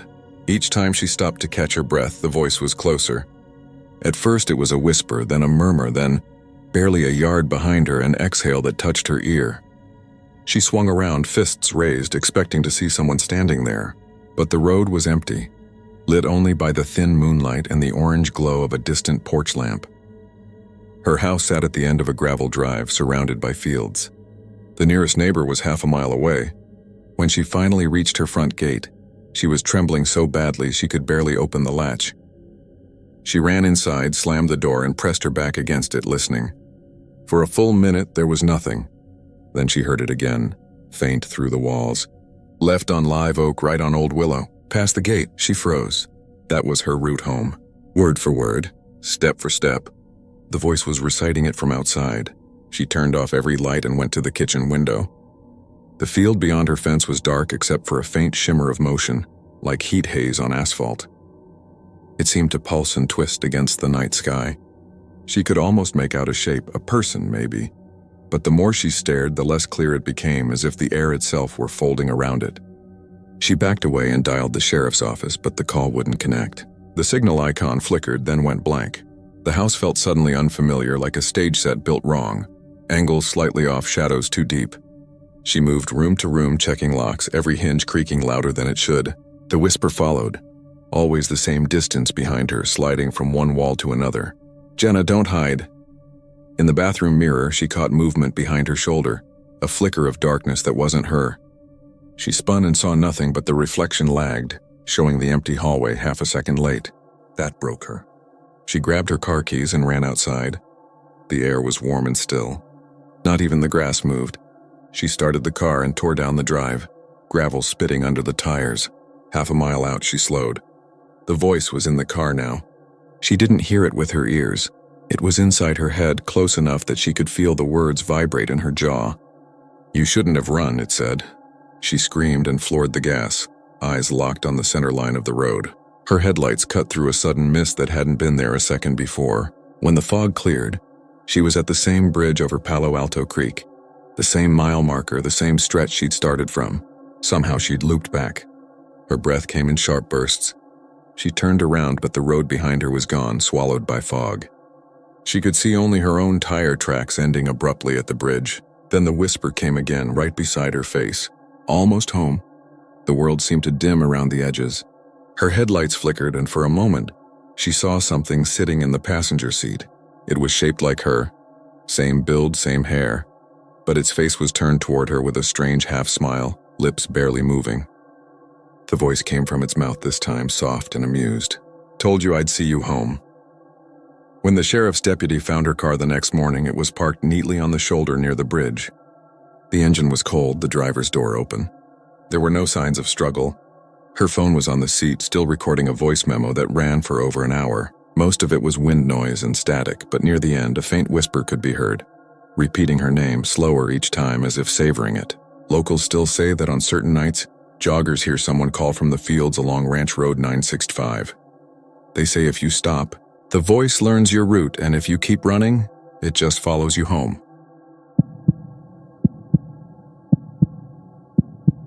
The night highway between Sonora and Ozona cuts through Sutton County like a scar, long and empty, a ribbon of cracked asphalt that hums beneath the tires. The locals say that stretch is cursed, though they don't use that word. They just say it's unlucky, or that it has a way of getting under your skin if you drive it too often after dark. Truckers know it best. They talk about the smell of burning rubber that comes and goes, the sound of tires screeching somewhere ahead, even when no one else is on the road. Some claim they've seen flashes of light, headlights twisting off into the brush, and then nothing. No crash, no wreck, just the stink of gasoline drifting in the wind like a ghost. I didn't believe any of it until the summer I took a job hauling feed to a ranch outside Sonora. I'd finish late most nights and make the same drive back, through that same two-lane strip where the mesquite and limestone cliffs press close on both sides. The road feels wrong in that way you can't explain, too quiet, too flat, as if the land itself is waiting. My radio barely picked up anything, and my phone signal vanished 10 miles outside of town. After midnight, it was just my headlights cutting a thin tunnel through the dark. The first time it happened, I thought it was a real accident. I heard the squeal, high and sharp like someone stomping a brake pedal, and then the heavy slam of metal twisting. My heart jumped. I slowed down, squinting through the windshield, expecting to see smoke or sparks. The air felt thick like the moment before a storm, and I could smell fuel, strong and raw, the kind that hits the back of your throat. But there was nothing ahead.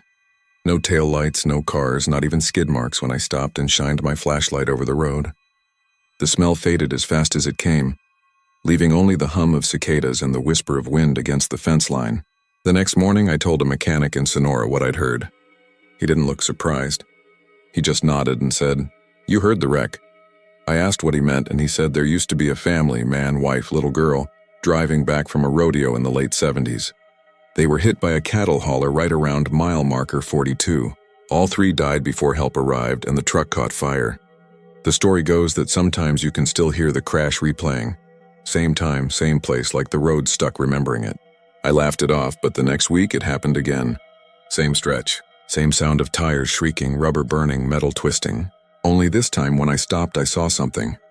There was a faint glow on the pavement about 50 yards ahead, like taillights reflected in fog. I blinked and it vanished. I stood there for a while, the heat rising off the asphalt, the crickets droning so loud it hurt my ears. Then the air went cold, like walking into a freezer. That smell of gasoline returned, thicker this time, and I swear I heard an engine idling just out of sight. When I turned my light toward the shoulder, there was only dry grass and dust. By the third time, I didn't bother stopping. I just kept my eyes forward and drove faster. But even through the windows, I could smell the fire and hear the tires scream. I remember checking the mirror and seeing nothing behind me but darkness. Yet somehow the sound didn't fade. It followed, keeping pace right on my bumper, as if the wreck was happening again and again right on top of me. A few nights later, one of the ranch hands, Pete, said he'd seen it too. He'd been heading home from a bar in town when the noise started up. He pulled over, thinking someone needed help, and found himself standing in the middle of the road surrounded by smoke that smelled like diesel and burnt oil. He said he saw a figure through it, a man crouched over the shoulder calling a name over and over. When Pete tried to get closer, the figure turned toward him and he realized the man didn't have a face. Just a blackened shape dripping like metal after fire. Pete swore the figure stepped right through the smoke and vanished. He never took that road again. I told myself I wouldn't either, but it's the only route home. Around late August, when the heat stuck even after sundown, I started noticing something new. Each time I passed the old mile marker, my truck radio would cut to static. Not the usual kind either. It came in bursts like words trying to form. The first night it happened, I thought I heard a woman's voice, soft and broken, saying something like, "Please stop." The second time, it was a child's laugh, faint and quick, followed by the screech of tires again. The third time I killed the radio completely, but the sound didn't stop. It came from somewhere outside, carried by the air. I tried telling the sheriff in Sonora, but he just smiled. He said half the counties heard it at least once. They get calls from travelers every few months swearing they saw smoke or lights or even bodies in the ditch. The deputies always go out, but there's never anything. He said once a rookie nearly quit after finding handprints on his cruiser's bumper, black with soot. But when he tried to wipe them off, there was nothing there. The sheriff said the road likes to keep things it shouldn't. One night, driving back from Ozona near midnight, I saw something I can't explain. The road ahead lit up like lightning had struck. White glare, then darkness. My headlights flickered, and when they steadied, there was a car on the shoulder. An old blue sedan, half crushed, the hood bent open. Steam rose from it. A man stood beside it, waving. I slowed down, heart pounding, and rolled my window down halfway. He looked real, solid, not smoke or fog. He had grease on his shirt and blood on his temple. He shouted something I couldn't hear. I stopped completely, thinking to help, but then I noticed the air again. Cold, still smelling of fuel. When I opened my door, the man was gone. The car too. The road was empty. My headlights just shone over gravel and weeds. I drove the rest of the way home, shaking. I couldn't sleep that night. The smell clung to my clothes even after a shower. In the morning, I checked under the truck and found streaks of black on the tires, as if I'd driven through something oily. I wiped it with a rag, but the marks didn't come off. The last time I ever drove that stretch was early September. The sky was heavy with heat, and the horizon shimmered like water. I was halfway through when the radio turned itself on. It wasn't on any station I knew. A man's voice whispered through the static, repeating the same words again and again. "You didn't stop. You didn't stop." Then came the sound, screeching tires, the scream of twisting metal, the explosion of glass. My truck jerked hard right, as if something had slammed into the side. I fought the wheel, heart hammering, and managed to pull over. The sound faded instantly. No other cars, no wind. Just my own engine idling rough. I got out and looked around. The smell of burning rubber was thick enough to taste. I walked a few feet, and there they were, fresh skid marks cutting across the pavement, long and black, ending in nothing. When I looked up, I saw faint light reflecting off the brush ahead. Not headlights this time. It was firelight, flickering low and orange. I stepped closer. Through the haze, I saw the outline of a car upside down in the ditch, its wheels still spinning slowly. A woman hung halfway out of the driver's window, her hair on fire. Her head lifted toward me and her mouth moved, but no sound came. Behind her in the passenger seat was a small figure, maybe a child, sitting perfectly still. I couldn't move. I couldn't even breathe. Then the whole thing blinked out like a light turned off, just dark brush and dry air. I ran back to the truck and drove until I hit the main highway, the sound of tires shrieking behind me all the way. I never went back to that job. Never drove that road again. A month later, I read about a wreck on the same stretch. A family in a pickup hit a deer and rolled. The report said witnesses heard screeching tires minutes before it happened, but no other vehicles were nearby. Sometimes on quiet nights I can still smell that gasoline. I'll be sitting at home nowhere near a road and the air will turn sharp, metallic, full of heat. And somewhere in it, just under the noise of my own breathing, I hear them. The tires screaming, the crash replaying, the road remembering what it took.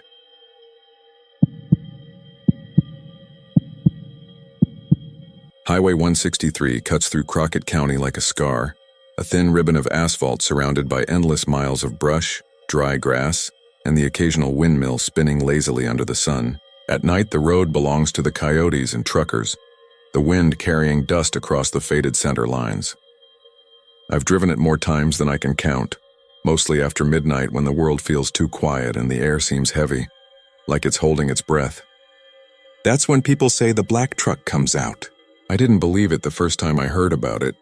A matte black pickup that appears from nowhere, tailgates you so close you can feel the engine's growl in your chest, flashes its lights until you pull over, then vanishes without a trace. Local deputies called it desert hysteria, but everyone I knew who'd seen it looked pale when they talked about it. The first time I heard the story was from a man named Ellis at a gas station just outside Ozona. He told me about a night 2 summers back, driving home from a rig job north of Sheffield. Around 2 a.m., he saw headlights in his rearview mirror. They came up fast, no sound at first, just light flooding the cab. He said he tried to let the truck pass, but every time he slowed, it slowed. When he pulled onto the shoulder, the headlights surged forward, and then they were gone. No engine noise, no dust cloud, nothing. When he got home, his wife pointed out the tailgate of his Chevy was smeared with muddy handprints, big ones like someone had leaned hard against it with wet fingers. Ellis didn't go back that way for a long time. He said it like a confession, then stopped talking, staring past me at the pumps. A few weeks later, I was driving through Crockett County myself. It was late, around 1 in the morning, and the road was so empty it felt like I was the last person left awake in the world. My headlights reached only far enough to show the curve of the road and the tan dust rising from my tires. The radio had lost all signal miles back. I was somewhere between Iran and Ozona when I saw the glow in my mirror. 2 white beams, low and wide, bouncing slightly with the rhythm of a pickup suspension. I thought someone was coming up fast, maybe a ranch hand heading home. But the lights closed the distance too quickly, and before I knew it, they were right on my bumper. The truck was so close I couldn't see the grill, just light washing across my back window and the black outline of a hood. I sped up, so did it. I braked suddenly, hoping it would pass, but it matched me perfectly. My palms started to sweat. I could feel the vibration of its engine through my seat, though I couldn't hear a thing, not the roar of a motor, not the crunch of tires. Just my own tires on the asphalt and my heartbeat in my ears. I flicked my turn signal and eased toward the shoulder. The truck's lights brightened, flashing twice in a pattern too deliberate to be random. For a second, I thought I saw a shape in the driver's seat. A head, maybe. But the windshield was pitch black. No reflection, no detail, just darkness. When I finally rolled to a stop, I braced myself for the truck to pull alongside. Instead, the lights blinked off. The road behind me went dark. My eyes adjusted slowly, and I realized there was nothing there. No engine idling, no crunch of gravel, not even the red glow of taillights fading into the distance. Just the whisper of wind through the brush. I sat there for a full minute, gripping the steering wheel so hard my knuckles hurt. When I finally stepped out, the air smelled like rain even though the sky was clear. The ground was dry under my boots, but the back of my truck was streaked with something. Brown smears that looked like dried mud or clay, shaped like fingers dragging downward. I touched one, half expecting it to flake off, but it was tacky and warm like it had just been made. I wiped my hand on my jeans and got back in the cab, driving the rest of the way with the high beams on and my eyes fixed on the mirror. When I told the sheriff the next morning, he just sighed. Said I wasn't the first. Over the past decade, there'd been maybe 20 reports like mine. Some said it was an old oil field truck. Others blamed kids in stolen rigs, but the details were always the same. No sound, no license plate, and handprints afterward. He told me a story that stuck with me. Back in the 70s, a crew was hauling drilling equipment down 163. They were in a black Ford F-250, overloaded and running late. The brakes gave out on a hill near the Pecos River, and the truck went off the embankment. It flipped twice, burst into flames, and killed all 3 men inside. Locals said the wreck burned so hot it melted part of the guardrail. The next day, it rained so hard the river rose over its banks. The truck was never recovered. They built a new guardrail, but folks who live nearby still swear the ground there feels soft even in drought. I didn't think much of it until a month later. I was heading the same route again, early morning this time, sun just starting to rise. The highway shimmered with heat already, and the wind carried the smell of sage and dust. When I passed the Pecos Bridge, I noticed a section of the shoulder darker than the rest, like it had been burned recently. I slowed down, pulled over, and stepped out. The dirt there was black and oily, the same kind that sticks to your boots after a storm. I crouched down, touched it, and felt the same tacky warmth I'd felt on my tailgate. The wind picked up, and I heard something faint, metal creaking like a truck door swinging open and shut somewhere down below the slope. When I looked over the guardrail, I saw nothing but scrub and rocks. That night I couldn't sleep. Every time I closed my eyes, I heard tires on gravel and saw that dark hood filling my mirror. The next day I drove back to Ozona to stay with a friend. He laughed when I told him about it, but when I showed him the tailgate, he stopped. The handprints were clearer than before, darker, almost soaked into the paint. You could see where the fingers dug in, like whoever left them had leaned hard. He said maybe it was some chemical reaction from the sun, but when he touched one, he flinched. Said it was warm. Over the next few weeks, I kept hearing new stories. A woman hauling feed said the truck followed her all the way from Sonora to the Crockett line before vanishing on a straight stretch. A deputy swore he saw it pull off the road and sink into the brush like smoke. And one night, a rancher called in saying a black truck had been idling outside his property with its headlights off. When he went out to check, he found tracks in the mud that led nowhere. Sometimes I wonder if the men from that crash ever stopped driving, or if they're still running their route, headlights blazing, trying to find a way back onto the road that burned them alive. The idea sounds crazy until you see those lights in your mirror. When you do, you don't think about ghosts or legends, you just grip the wheel and pray the road doesn't end before they do. I sold my truck last year. The buyer didn't ask about the handprints, though I noticed them faintly under the wax when he drove away. I still drive through Crockett County sometimes, but I take the long way now, even if it adds an hour.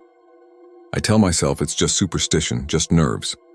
But sometimes when I stop for gas, I see a flash of matte black in the corner of my eye. A shape parked by the pumps, lights off, engine quiet. And for a second I swear I smell wet dirt and gasoline hanging in the air, like something waiting for me to look its way.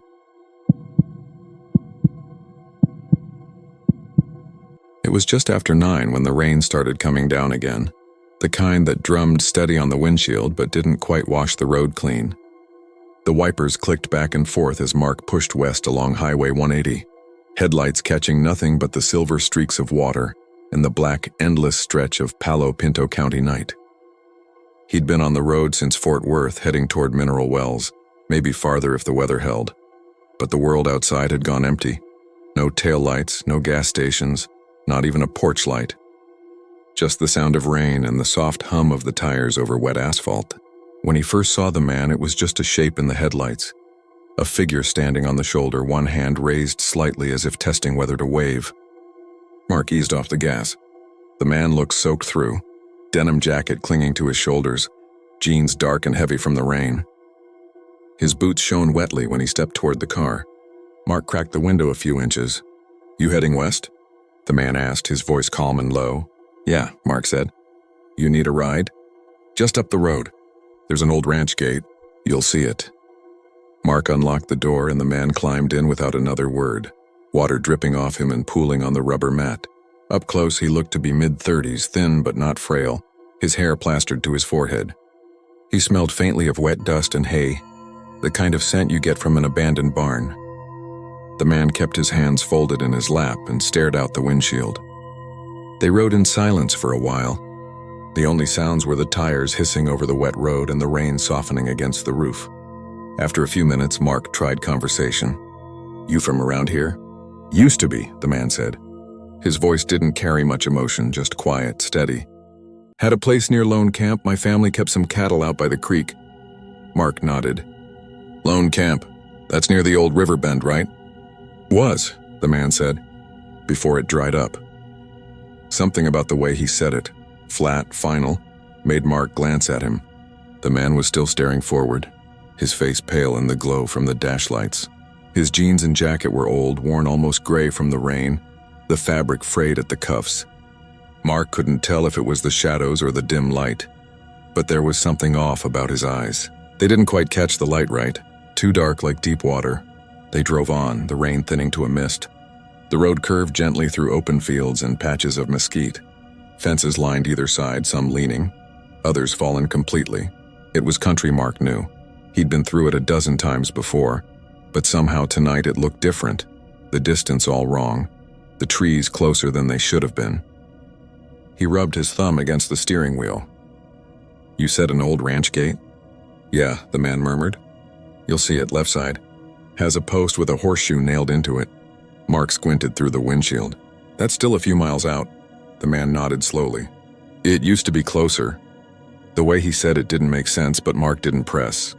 They passed a dry creek bed, the kind that only filled during spring floods. The headlights caught the glint of barbed wire half submerged in mud. For a brief moment, Mark thought he saw movement in the field, like someone walking along the fence, but when he turned his head, there was nothing there. He blinked and kept driving. "Got family still out here?" he asked. The man turned his head slightly, just enough for Mark to see the profile of his face. "Not anymore. They stayed too long after the well went bad." "Bad?" "Water turned," the man said softly. "Came up dark, like something died down there." Mark tried to laugh it off. "Sounds like this county in general. Everything out here turns dark eventually." The man smiled faintly. "That's true." The road straightened out again and the rain stopped entirely. The night went quiet. So quiet Mark could hear the faint hum of the engine. The air smelled wrong now, sweet and metallic like rust mixed with something sour. He rolled down the window a few inches to clear it, but the smell only grew stronger. He was about to ask if the man noticed when he heard him speak again, almost to himself. "They never fixed the gate. Said it kept swinging open at night. Even when they chained it?" Mark looked over. The man was staring straight ahead, eyes unblinking. "Your family's gate?" The man nodded. "Pa nailed it shut after the last time, but I guess some things don't stay closed." Mark frowned. "We still got a ways before we reach it." "You sure that's where you want off?" "Almost there," the man said. "You'll see the post." Mark checked the odometer out of habit. He knew that stretch of road. 20 miles from here to the next crossroad, and the ranch gate he was talking about was at least that far. He'd passed it before, a weather-beaten entrance with no sign, just a pair of leaning posts and an iron horseshoe rusted to one of them. He'd never seen a house behind it, just open land and a few scattered mesquite trees. The man shifted in his seat, hands resting on his knees now. "I never meant to stay that long," he said suddenly. "I just wanted to see if the windmill was still turning." Mark hesitated. "The windmill?"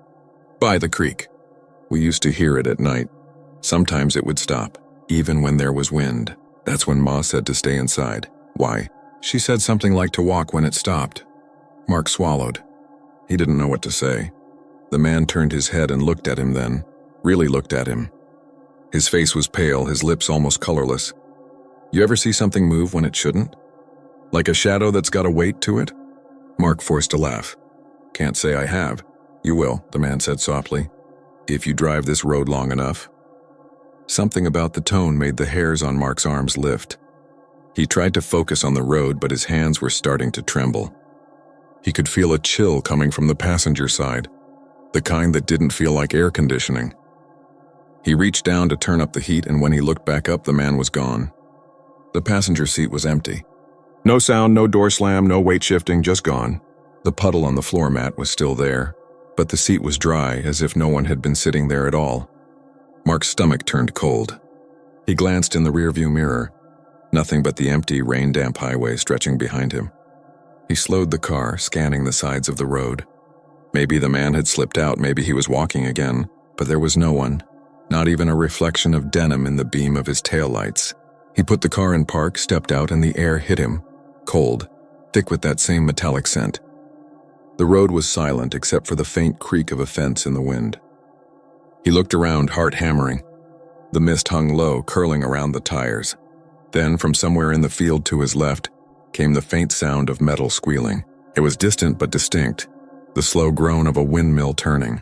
He froze. It was impossible. There were no windmills near this stretch, not for miles. He turned back toward the car, ready to leave, and stopped dead. There were footprints in the mud leading away from the shoulder. Boot prints. Fresh. They trailed off into the darkness toward the fence, disappearing where the grass grew thick. The air was still again. The sound of the windmill had stopped. Mark climbed back into the car, locked the doors, and drove. He didn't look back, didn't slow down until he saw the faint glow of a gas station sign 20 miles later. When he pulled in, his hands were shaking so bad he could barely shut off the engine. He sat there for a moment, trying to breathe, watching the rain begin again. He told himself it was just the dark, the road, the storm. The next morning, after he'd slept a few hours in the truck, he asked the clerk inside about the old ranch gate. The man looked at him funny and said, "You mean the Jenkins place? That's been empty since the 80s. Burned down after the well went bad. You can still see the windmill, though. It turns sometimes, even without wind. Mark didn't go back that way for months. When he finally did, it was dry season. The road looked different in daylight, open, harmless. He almost convinced himself he'd imagined the whole thing. But when he passed the gate, he slowed down. The horseshoe was still nailed to the post, rusted and split, swinging slightly in the still air. He might have told himself it was just the heat shimmer, but for a brief second he thought he saw someone standing there on the other side of the fence. A man in denim waiting quietly, one hand raised as if testing whether to wave.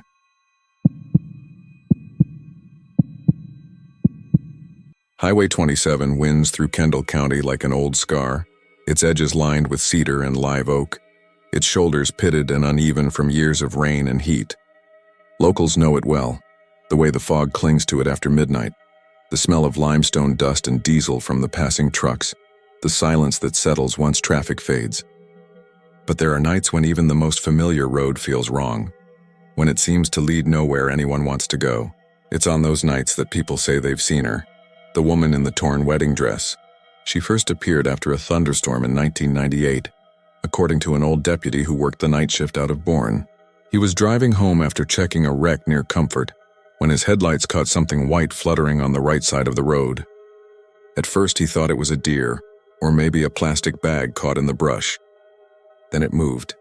She was walking barefoot along the shoulder, head down, her dress dragging through puddles and mud. The lace was shredded, clinging to her legs, and her hair looked soaked through. He slowed, rolled down the window, and asked if she was hurt. She didn't answer. She just kept walking as if she hadn't heard him. When he pulled over ahead of her and stepped out, she stopped. Then she screamed. He told people later that it wasn't just loud, it was wrong. Like the sound came from everywhere at once, echoing through the trees and the empty fields.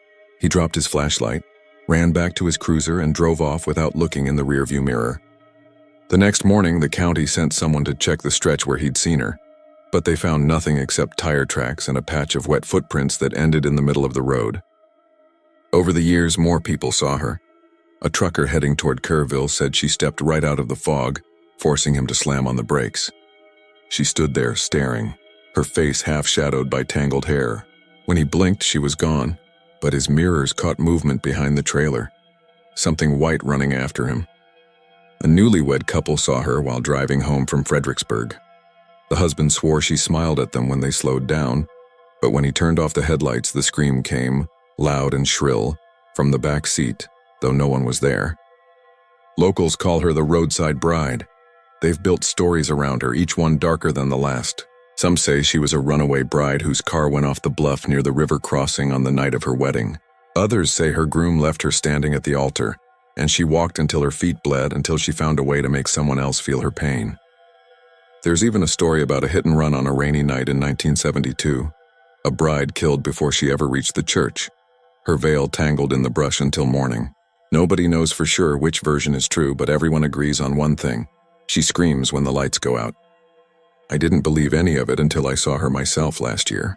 It was late October, the kind of night when the air feels heavy and the smell of cedar smoke mixes with the fog.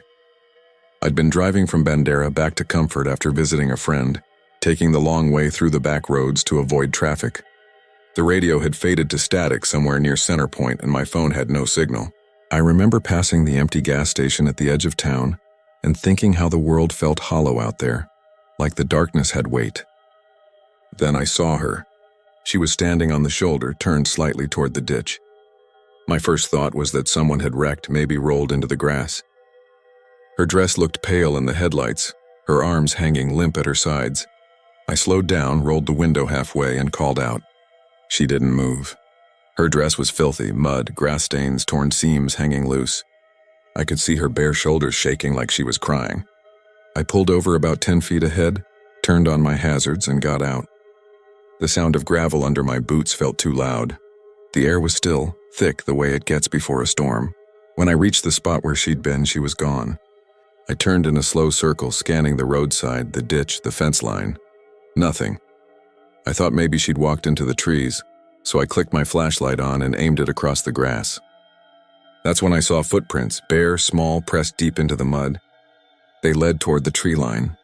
I followed them, calling out again. No answer. Then my car lights flicked off. I froze. The hazard lights, the beams, even the faint glow from the dashboard, all gone at once. The silence that followed was absolute. Not even the crickets were singing. Then the scream came. It wasn't ahead of me. It was behind. I turned, and there she was, standing in the road where my car sat, her body glowing faintly in the dark, the wedding dress fluttering though there was no wind. Her face was pale, too pale, her mouth wide open, but her eyes black, bottomless. The sound tore through me, high and raw. It didn't sound like fear. It sounded like grief. My flashlight slipped from my hand and went out when it hit the dirt. I ran. I don't remember how far or how long, but when I stumbled back toward the road, my car lights were back on, the engine still running. She was gone.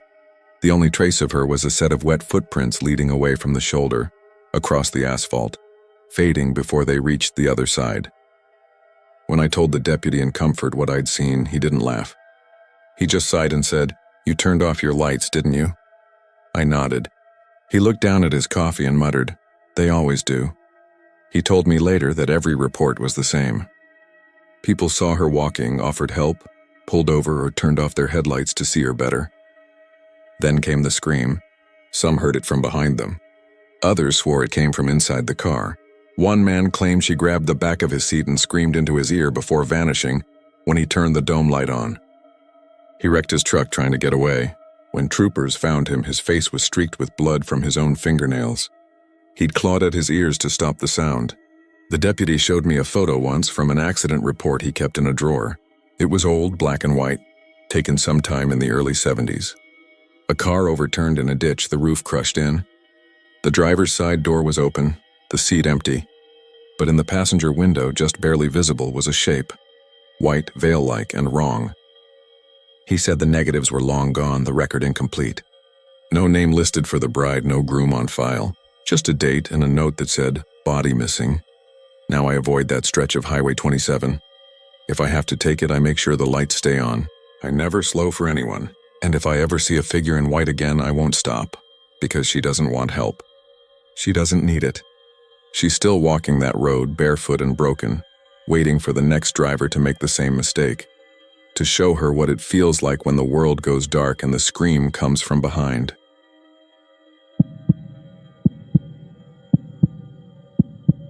Under the cool sweep of the Texas night, the land around Atascosa County stretched flat and wide, quilted with mesquite brush and weathered barbed wire fences.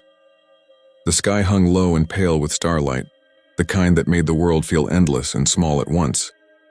On the outskirts of Pleasanton, about a mile off the county road, a rancher named Wyatt Hensley lived alone with his 2 dogs and more land than he could keep up with. His place wasn't much to look at. An old clapboard house with tin roofing, a windmill creaking in the back pasture, and a rusted gate that marked the entrance to his property. That gate was the thing that started it all. For years it had stayed shut just like it was supposed to. Wyatt had bolted it himself, reinforced the hinges, and even buried the bottom bar into the dirt so it wouldn't rattle in the wind. It was solid iron, heavy enough that it took 2 hands to swing it open. But around early spring he started finding it unlatched at dawn. Not wide open, just unhooked, like someone had slipped the latch free and nudged it halfway before stopping. He figured at first it was the wind or a careless delivery driver. But when it happened again the next morning, and then the one after that, a creeping unease settled in. He started checking the latch every night before bed, yanking it hard to be sure it was tight. The next morning it would be open again, not always all the way, but just enough to move. The dogs, an old blue heeler named Boone and a younger mutt called Dixie, started acting strange around that same time. They'd growl at the gate around midnight, hackles raised, noses pointed at the empty road. Wyatt took to standing on the porch, shining his flashlight through the dark, half expecting to see some coyote sniffing around. But the beam only caught dust and fence posts. One night he sat up later than usual, drinking black coffee at the kitchen table, listening to the faint hum of the windmill and the dogs shifting in the dirt outside. Around 2, Boone gave a low, broken bark. It wasn't the usual kind of alert, it was hesitant, uneasy. Wyatt stood, grabbed his flashlight and the .22 rifle he kept by the door and stepped out onto the porch. The air was cold enough to make his breath visible. Somewhere beyond the gate, a nightbird called, sharp and distant. The iron gate stood there in the dark, still and silent, but he could feel it. That strange tension, as if the air itself was waiting. He aimed the flashlight straight at the gate, the beam glinting off the bars. Then, without wind, without a sound, the gate moved. Slow at first, like someone was pushing it from the other side. The hinges gave a soft metallic groan as it swung open about a foot, then stopped. Wyatt's heart was pounding so hard he could hear it in his ears. He shouted out into the night, "Who's out there?" The only answer was the faint rustle of mesquite branches. Then he heard it, hooves, not the thundering kind you'd expect from cattle, but soft, measured steps moving through the dirt. 1, 2, 3, 4. It was close, maybe 20 feet beyond the gate, but there was nothing there. No shape, no animal, just the rhythmic crunch of invisible feet. Boone started barking wildly, circling near the porch, and Dixie began whining, backing away with her tail between her legs. Wyatt gripped the rifle tight and aimed toward the sound, though his hands were shaking. "Get!" he yelled, trying to sound braver than he felt. "You best move on." The hooves stopped. The silence that followed was deeper than before, so heavy it made his ears ring. Then the gate slammed shut on its own, the metal crashing against the post so hard it made him flinch. Boone bolted toward the house, whining, and Wyatt just stood there frozen. When he finally got the nerve to walk out to the gate, there were prints in the dirt, but not the kind he expected. They weren't horse tracks or cattle tracks. They looked more like hooves, yes, but split unevenly, like something heavy had pressed down hard enough to leave an odd, stretched shape. The ground around them was dry, yet the prints were damp, as if whatever made them had walked through water or mud. He didn't sleep that night. The next morning, the prints were gone. He could still see the faint outline where the dirt had been disturbed, but no sign of moisture, no smell, no tracks leading away. Just gone. That afternoon, Wyatt drove into town and told a couple of neighbors at the feed store. They joked about it, saying it was probably a stray mule or a prank. But one of the older ranchers, a man named Del Simmons, didn't laugh. He said quietly, "You're south of the old Blanco Trail, right?" Wyatt nodded. Del just shook his head. "That land's seen things. Don't sit out there alone too long." Wyatt didn't ask what he meant. Over the next few nights, he kept a closer watch. Sometimes he'd see the gate rattle once or twice around midnight, just barely moving as if tugged from the other side. Once he heard something scrape along the fence line, slow, dragging. The dogs refused to go near the gate after dark. Even during the day, Boone would only approach it barking. Then came the night it opened all the way. It was late April, a little after 1. The moon was out, big and orange, lighting the field enough that Wyatt didn't need his flashlight. He'd been sitting out on the porch again, rifle across his knees, when the gate began to move. First, the latch unhooked itself.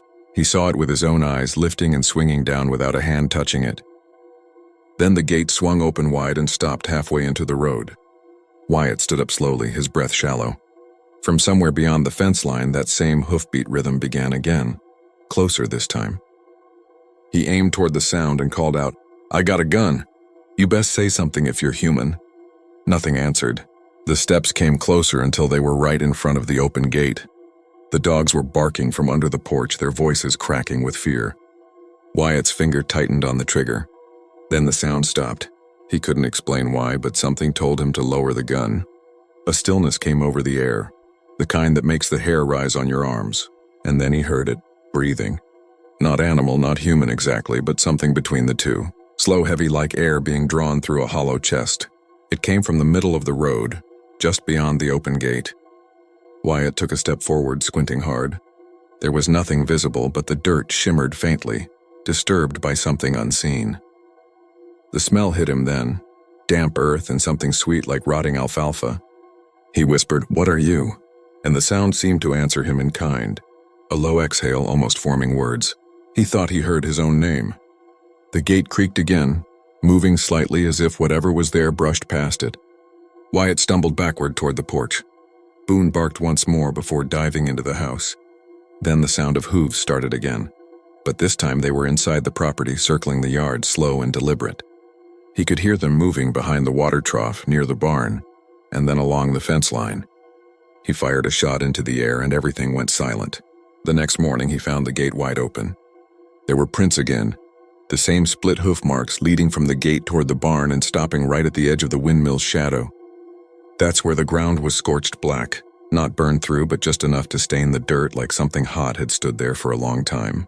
He called Dell that afternoon, told him what he'd seen. Dell didn't seem surprised.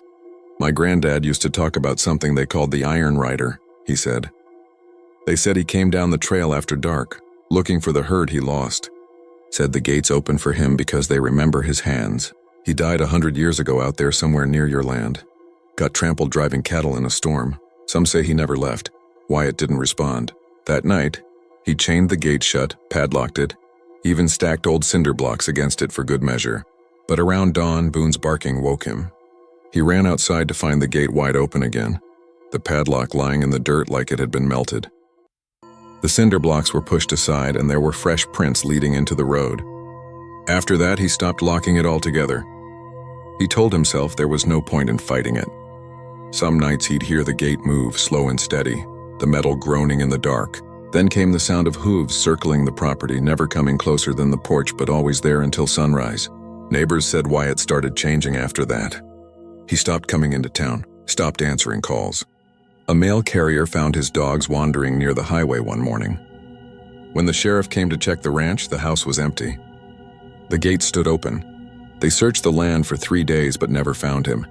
Only thing they did find were those same prints near the windmill, deep, fresh, and wet against the dry dirt, like something had just walked through.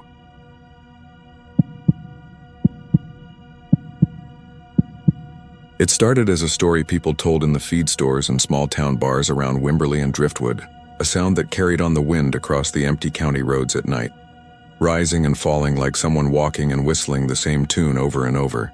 The hollow whistler, they called it. The name stuck because the sound was hollow, thin as breath through a bottle, and it never seemed to come from one direction for long. Folks said it drifted, curling through the mesquite and over cattle fences, always just far enough away that you couldn't tell if it was a person or something else pretending to be one. The first time I heard it, I was driving down County Road 1492 in late October, around 11 at night. The air was dry and still, no wind at all. My window was half down because the truck's AC had died again. I was thinking about how far behind I was on work and how the dark between the oaks seemed too deep for how clear the sky was. That's when the sound came, faint at first, a slow 3-note whistle, long pause, then repeated again. The kind of tune someone might whistle while walking home. Not happy, but not sad either. Just something to fill the quiet. It came from the right side of the road, from the dark trees near a barbed wire fence. I remember leaning a little toward the sound, trying to figure out if it was someone on foot. But the moment I slowed, it stopped. I told myself it was just the wind catching some rusted pipe. But a mile later, when I rolled through a dip in the road, the same 3 notes came again. This time from the left side, close enough that I could almost feel the air moving. I sped up, headlights cutting through dust that seemed to appear out of nowhere. The whistling followed for a moment, matching the speed of my truck until it fell behind and disappeared. I didn't mention it to anyone that night, but I left the porch light burning until dawn. A few weeks later, I brought it up at the feed store. Old men who'd lived here forever nodded like they knew exactly what I meant. One of them, a rancher named Vic Caldwell, said he'd heard it since the 70s. "Don't whistle back," he said, serious as a preacher. "That's how it gets close." He told me his cousin had tried it once out by the Blanco River, whistled the tune back, thinking it was some drunk kid. The sound came again, perfect, same rhythm, same tone, but right behind his shoulder. He turned and saw nothing. He moved to San Marcos a week later and wouldn't talk about it again. I didn't think much of it until late December. My dog started acting strange, pacing by the fence at night and staring into the open pasture like something was out there. One cold night, just after midnight, he started whining and wouldn't stop. I stepped outside with a flashlight and heard it again. The same whistle, distant but clear, moving with the wind across the field. The pattern never changed. 3 notes, pause, repeat. It shifted directions as if circling the property. The dog crouched low, ears flat, eyes fixed on the tree line. Then the whistle came from the other side of the yard, too close to be the same source. I felt the hairs rise on my arms. The sound was near the fence now, and for the first time I noticed something about it that chilled me. It didn't echo, not even a little. The rest of the night was silent. No crickets, no coyotes, nothing. I started noticing other things after that. Tools moved around the barn. A set of boot prints appeared in the dust by the gate, too long for any normal man, like the heel was missing. I filled them in, but the next morning they were back, this time facing the house. The whistle came again that night, but I stayed inside. When the wind shifted, it sounded like it was coming through the cracks of the door itself. One night in January, I decided to record it. I parked my truck at the same spot where I'd first heard it, left the window down and waited. Around 1 a.m., the whistle began, faint but growing. I whistled the same 3 notes back. The sound stopped completely for about 10 seconds, and I swear I could feel something in the dark beyond the headlights, like the air thickened. Then softly, the tune came again, exactly how I'd done it, but not from the trees. It came from right outside the truck window, so close I could hear the breath behind it. I turned the key, floored the gas, and didn't stop until I hit the main highway. The recording, when I played it later, had captured nothing but static and a faint whisper like wind through hollow wood. A neighbor, Maria, told me she'd heard it too. Said her grandfather used to warn kids not to answer the whistle because it was the one who listens. He believed it wasn't a person at all, but something that used sound the way animals use scent, mimicking whatever it heard to get close. She said when the river floods, people sometimes find dead deer or feral hogs near the banks with their mouths open, dried out, tongues black, like they'd been caught mid-scream. Locals say those are the ones who whistled back. I tried to ignore it for months, but the silence around here started feeling wrong, like the world was waiting for me to make another sound it could copy. Even in daylight, I'd catch a faint whistle when wind passed through the barn siding, and every time it hit that same 3-note rhythm, my stomach turned. Once, while fixing the fence, I heard someone whistle from the road behind me. I turned fast, heart pounding, but it was just a jogger with headphones. Still, I couldn't shake the thought that maybe that's how it hides, by using ordinary people, borrowing their sound for a while. The last time I heard it was early summer. I was sitting on the porch, dusk settling over the fields, and the air was heavy, like a storm was coming. Out past the oaks, that hollow tune started again, softer than before, almost gentle. The dog was gone by then, disappeared one night without a trace, and the silence afterward was unbearable. I decided not to react, not to move or whistle back. But the wind shifted, and suddenly the tune changed. It wasn't the same 3 notes anymore. It was longer, more complex. Something that sounded almost like my own whistling voice, the one I used when working in the shed or calling the dog. I realized it had been listening all along, waiting to return what I'd given it. Now every night when the wind moves across the hills, I keep the house sealed tight. Sometimes I still hear that hollow sound weaving through the fences, moving closer, farther, then close again, and when it stops just beyond the porch steps, I hold my breath, afraid to make a single sound, because somewhere in that darkness the wind is waiting for me to whistle, so it can remember me again.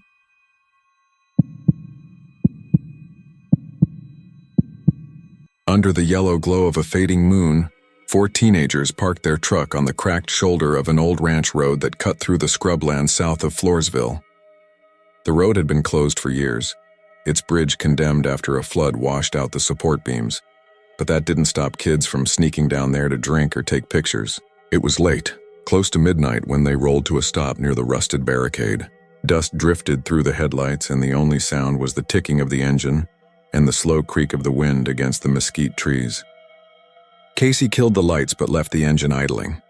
The others, Travis, Lena, and Mark, sat in silence for a moment, the kind of uneasy quiet that falls over a group right before someone breaks a rule they can't take back. They'd heard stories about this bridge, the one everyone called Dead Creek Overpass. Years ago, a car had gone over the edge during a storm. Some said a white figure was seen crawling under the bridge afterward, moving like a person but wrong somehow, like gravity didn't matter. Travis, the loud one, laughed when he saw Casey hesitate. "Come on, man. You're not seriously freaked out about some ghost story?" Lena shivered beside him. "It's not just a story. My cousin saw something here a few years back. Said it looked like a person under the bridge, pale like chalk, moving upside down. He swore it followed their truck halfway back to Floresville." "Then your cousin was drunk," Travis said, but his voice cracked just enough to betray that nervous thrill. They got out. The air smelled like wet dust and the metallic tang of old water. Cicadas had gone quiet. Mark pointed a flashlight toward the bridge ahead. Its railings bent inward where the flood had twisted them. The concrete beneath was stained dark with mildew and spray paint. Most of the tags were old, but one stood out fresh. Something scrawled in dripping black letters, "Don't look under." Lena frowned at it. That wasn't here last time. Last time? Casey asked. I came here once with my cousin. We didn't get out of the truck. Mark swung the beam across the ravine. The creek bed below was bone dry, cracked in spiderweb patterns that reflected the moonlight. A few yards down, the flashlight caught a shape, something pale, unmoving, just beneath the lip of the bridge. Wait, he whispered. Do you see that? At first it looked like a trick of the light. A length of pipe, maybe, or the underside of a beam catching the reflection wrong. But then it moved. Not like an animal or a person crawling. It shifted in a way that made their stomachs twist, limbs bending wrong as though the thing had too many joints or none at all. Casey felt his throat close. It's under the bridge. The pale shape clung to the underside, pressed flat against the concrete like a spider. Its head, or what passed for one, hung backward at an impossible angle. They couldn't see a face, only the smooth, colorless stretch of skin that looked almost translucent in the beam. Travis tried to laugh again, but the sound came out thin. It's just some kind of... The thing moved fast. It scuttled sideways along the bridge's underside, limbs tapping against the concrete with wet, hollow clicks. Then it stopped directly beneath them, hanging perfectly still. The engine's hum seemed far away now. No one spoke. The flashlight trembled in Mark's hand. Lena whispered, It's looking at us. They couldn't see eyes, but every one of them felt it, like pressure pushing behind their foreheads, a crawling awareness that made the air thick and hard to breathe. The thing's head tilted. Then it started moving again, backward this time, disappearing into the shadows under the center span. Mark exhaled shakily. Let's go. They backed toward the truck, moving too slow, as if any sudden motion would draw it out again. Casey started the engine. He'd just reached for the shifter when something thudded against the rear window. A white hand, thin as bone, smacked the glass. Lena screamed. The hand slid down the window, leaving a trail of moisture. When Casey hit the gas, the tires spun in the dust before catching traction. They sped toward the barricade, headlights flashing over the rusted rails and cracked asphalt. As they jolted onto the main road, Mark turned to look back. Nothing, just the bridge fading into darkness. No one spoke until they reached town. Casey parked outside the Stripes gas station, hands shaking too much to grab the keys. The others sat in silence. Finally, Travis forced out a laugh, but it sounded brittle. Probably some drugged-out guy living under there. That's all. Then how was he upside down? Lena snapped. No one had an answer. They made a pact not to tell anyone. By morning, it already felt like something half-remembered from a nightmare. But that night, Lena couldn't sleep. Every time she closed her eyes, she saw the thing's white limbs crawling overhead. Around 3 a.m., she checked her phone. A message from an unknown number glowed on the screen. Did you look under? She dropped the phone, heart hammering. When she picked it up again, the message was gone. 2 days later, Travis didn't show up to school. His mom called the sheriff after finding his truck parked by the same barricade. Engine cold, driver's door wide open. The only sign of him was a wet handprint on the inside of the windshield. By the next week, the others couldn't stop thinking about it. Casey drove back one evening just before sunset, wanting proof it had been real or not. The bridge looked smaller in daylight, the graffiti brighter, less sinister. He walked to the edge, crouched, and shone a flashlight underneath. Nothing. Just spiderwebs, water stains, and a few pieces of driftwood. Then as he leaned closer, he saw it again. A smooth patch of pale skin clinging to the far beam, motionless. A sound drifted up, faint but distinct, like breath drawn through a narrow throat. Then another sound followed, soft and rhythmic. Click, click, click, it was coming toward him. Casey dropped the light and scrambled backward. He didn't stop until he was in the truck, slamming the door. The flashlight rolled into view behind him, tossed from the darkness as if thrown by a hand. He peeled out, never looking back. By morning, his mom found the truck abandoned on the county road near Sutherland Springs. The driver's seat was wet, but there was no sign of rain. Locals avoid the bridge now, especially after dark. Hunters say they hear scraping beneath it, like fingernails on metal.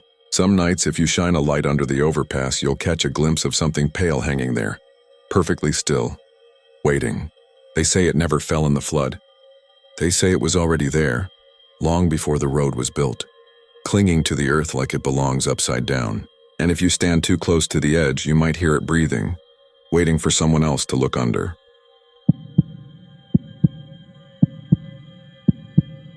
It started in late September, when the air in Kerr County took on that dry electric chill that warns of the coming cold. The Wilkes family's ranch sat about 10 miles outside of Ingram, surrounded by rolling pasture land and mesquite that always looked ghostly in the half-light. The barn had been there since the 1930s, built by the grandfather, a low gray structure leaning slightly to one side, long since retired from use. They kept it locked mostly to keep raccoons out, but nobody went in there anymore. The wood was soft from decades of rain, and inside it smelled like rot and hay dust. It was just another dying piece of the land.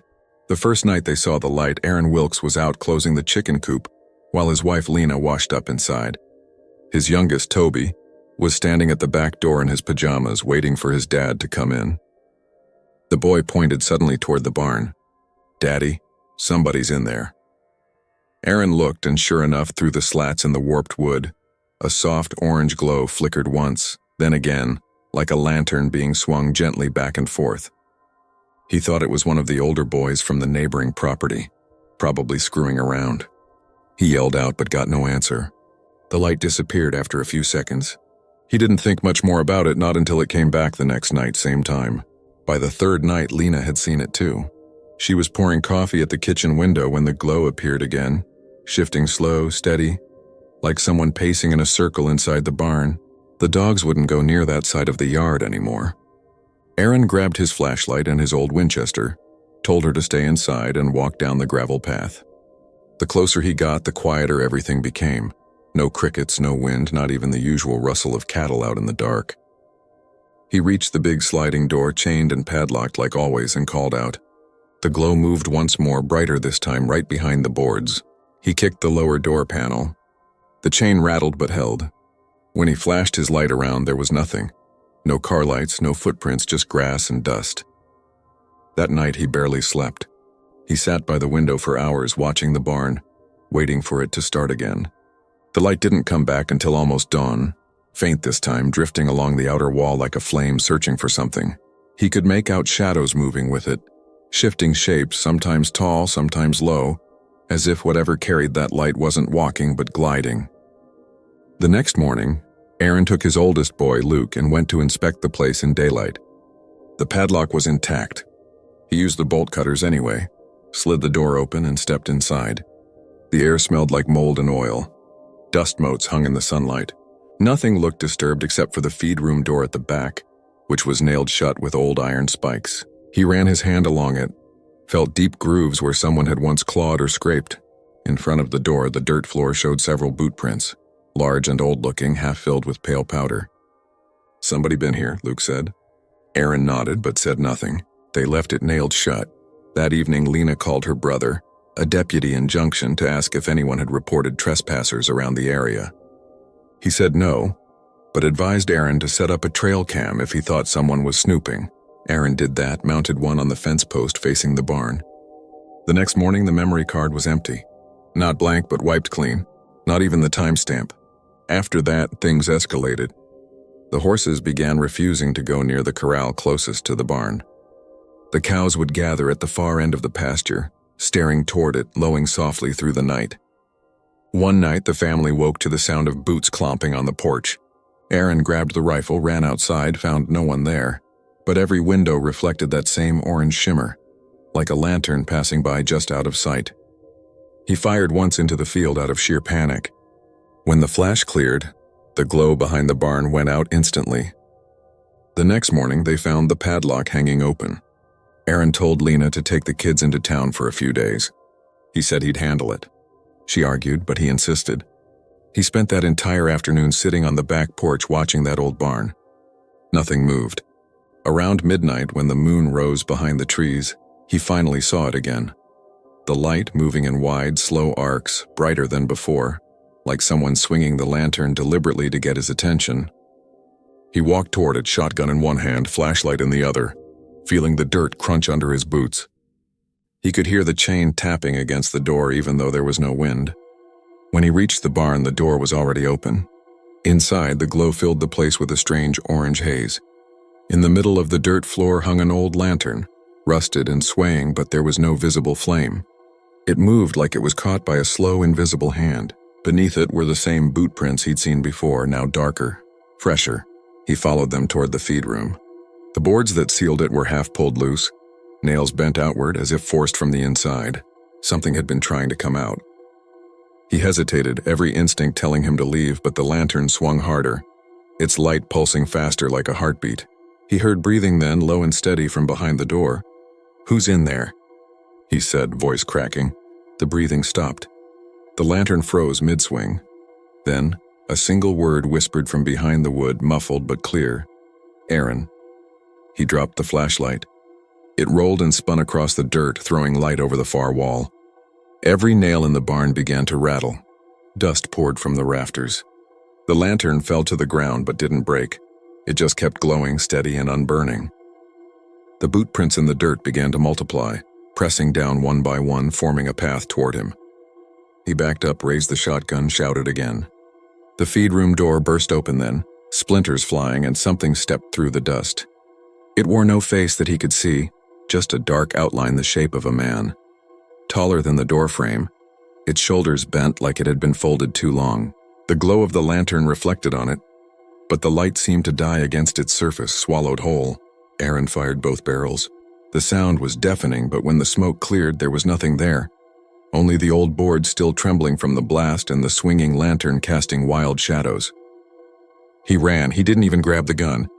He sprinted across the yard, heart slamming, and didn't look back until he was inside the house. He locked every door, closed every curtain, and sat with his back to the wall until dawn. When Lena came home that afternoon with the kids, he tried to tell her what happened, but his throat wouldn't form the words. He just kept saying, "Don't go near it." That night, she looked out from the kitchen window. The barn was dark again. No glow, no movement. She almost believed it was over. Then she noticed Aaron's boots by the back door, caked in dry gray dust. He never went back for them. A week later, she woke up to Toby crying. He said there was light shining in his window. She pulled back the curtain and saw it too. The faint, steady glow from behind the barn, just like before. Only this time it wasn't moving. It burned constant and bright like a lantern set deliberately on the ground. She went out at sunrise, but there was no lantern there, no footprints. Just the door of the barn standing open again and the same old feed room nailed shut tight. Only one thing was different. In the dirt right beside the door were fresh boot prints. One pair, large, heavy, the same size Aaron used to wear.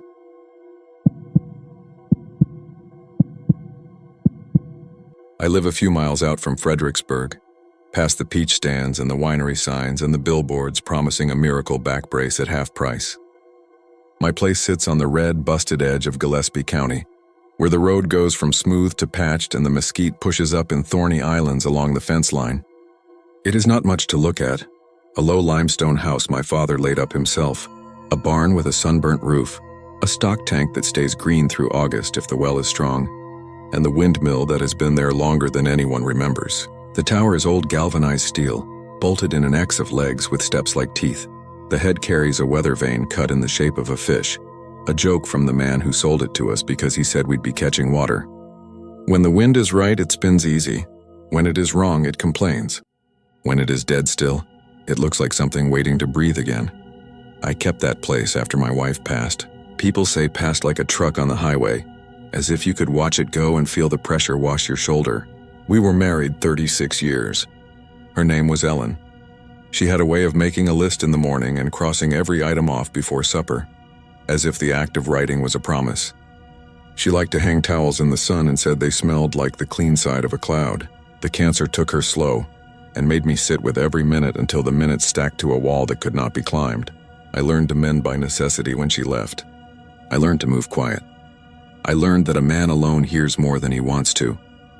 The first time I heard the crying, I thought it was a fox. It was late March, one of those nights when the cool holds and the dew wets your boots at midnight. I was closing up the hen house with a flashlight when the wind shifted and the wheel started turning overhead. The vanes creaked. The sucker rod inside the pipe pulled water a long way up from the limestone, and the tank made that old sound of filling. You get used to those noises when you live with them. I could name each one in my sleep, but there was something under it, something thin and human, caught and carried, like a radio voice you hit by accident while turning the dial. I froze by the juniper and angled the light at the windmill, though there is nothing to see in a sound. The crying swelled as the wheel spun and thinned when it slowed. It was not a baby's cry, but a woman's, and there was a rhythm to it that matched the stroke of the pump. When the wind died, the sound went with it. I stood and listened to nothing for a long time, shivering and angry at the way fear makes you feel foolish and small. I did not tell anyone.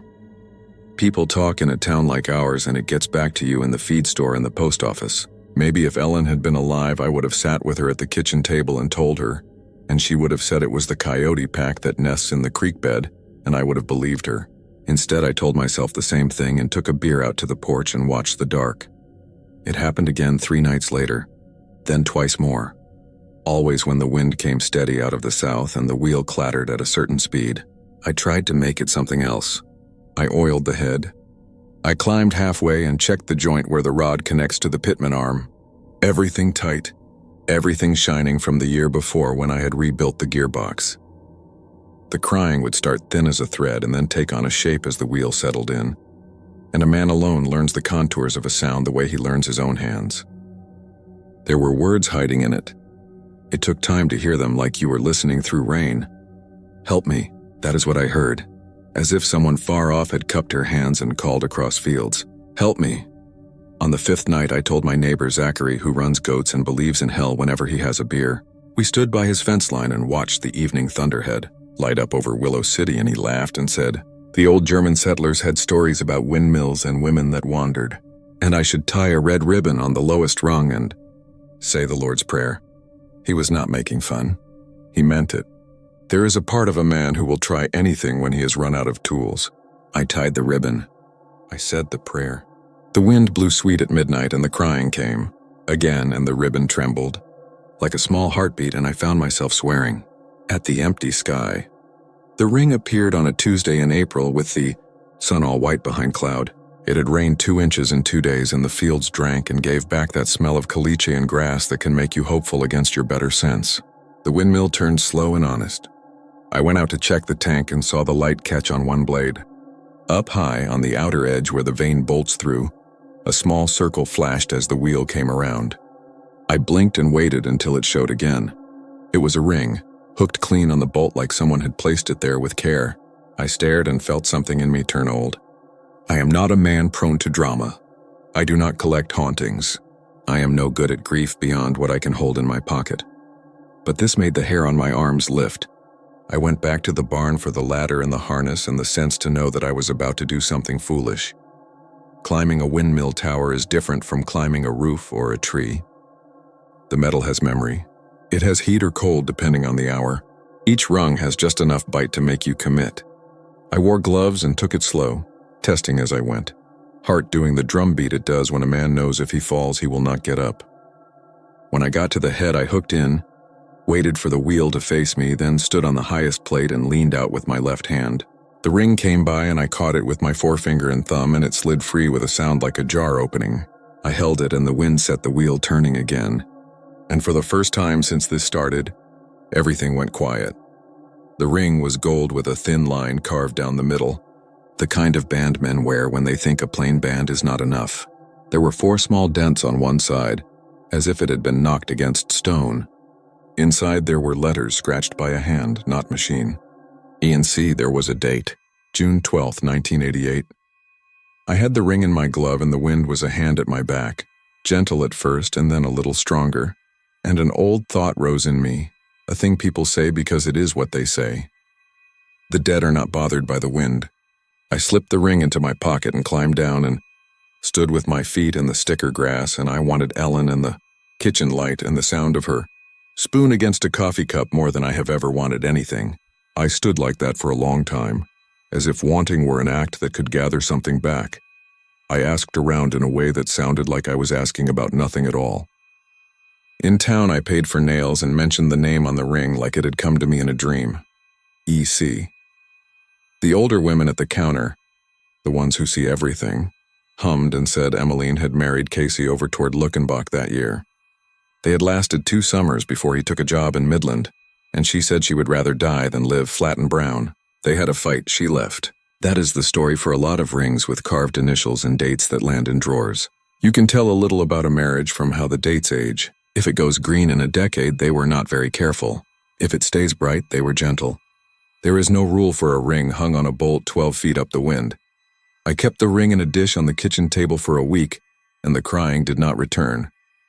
A person would expect relief to come easy, but what came was a different kind of pressure, the kind that makes a man turn a thing in his hand and think he has made a mistake by moving it. I dreamed a sound of running water in a place where there was no water. I woke to the old house cracking as the stone cooled, and I thought it was footsteps crossing the porch. The goats got out twice and stood in a perfect line along the windmill's shadow, as if they were watching a show. On the 8th day, the wind hit hard from the north. The wheel spun so fast I wondered if it would throw a blade. I went out to throw the brake and felt the air change, like heat leaving a room, and the crying rose again, only it did not come from the wheel. It came from beneath my boots.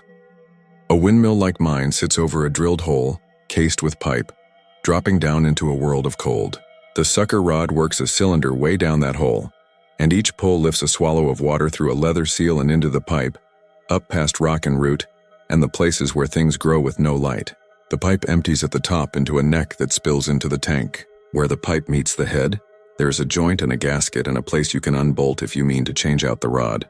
The crying came up through there, through the pipe, blown into voice by water and air, as if someone stood at the far end of a horn and called up the long throat to me.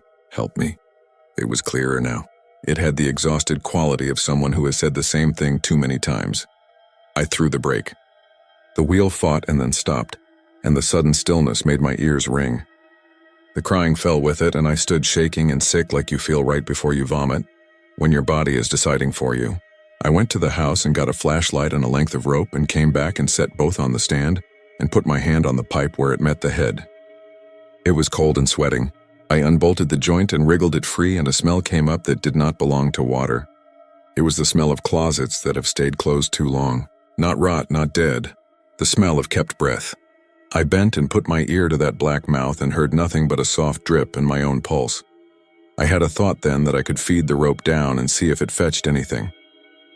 That is how a man makes his trouble. He gives himself a job.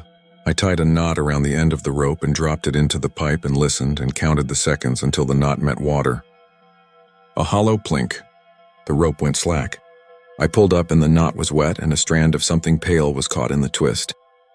It could have been a root. That is what logic offered. It was hair. It caught sunlight and lay there on my palm like a saved secret. I rubbed it between my thumb and forefinger and cold went through me like iron. I put it in my pocket like I had the ring and found, without trying, the same ridiculous hope that holding a thing might put the world back in place. There are rules, even for men like me who do not go to church every Sunday. You do not go down a well. Not alone, not with a flashlight and a rope you bought for bailing. I know this. I have told boys this across a pickup tailgate. I have been the voice of reason when other men were feeling strong. I looped the rope around the leg of the tower and knotted it again and lay down on my belly and slid my arm into the pipe up to the shoulder. Because rules are just ideas until the wind pushes on your back and the quiet turns into a held breath behind you. My fingers touched water and a slick surface and something that rose to meet me. The first touch was soft. The second was a hand. It closed around my wrist with the grip of a person who has known they might lose what they reach for. I jerked back and the hand held and tore the skin on my wrist with nails that had been in the dark a long time. A voice came up the pipe as if it came up through my bones. Help me! I yanked and slid against the metal and the rope caught and I was out on my knees bleeding on the platform panting like a dog. The hand let go as soon as we were out of reach of each other. It did not pull. It did not try to drag me down. It only held while I was there and released when I was not, and there was a terrible decency to that which frightened me more than anything.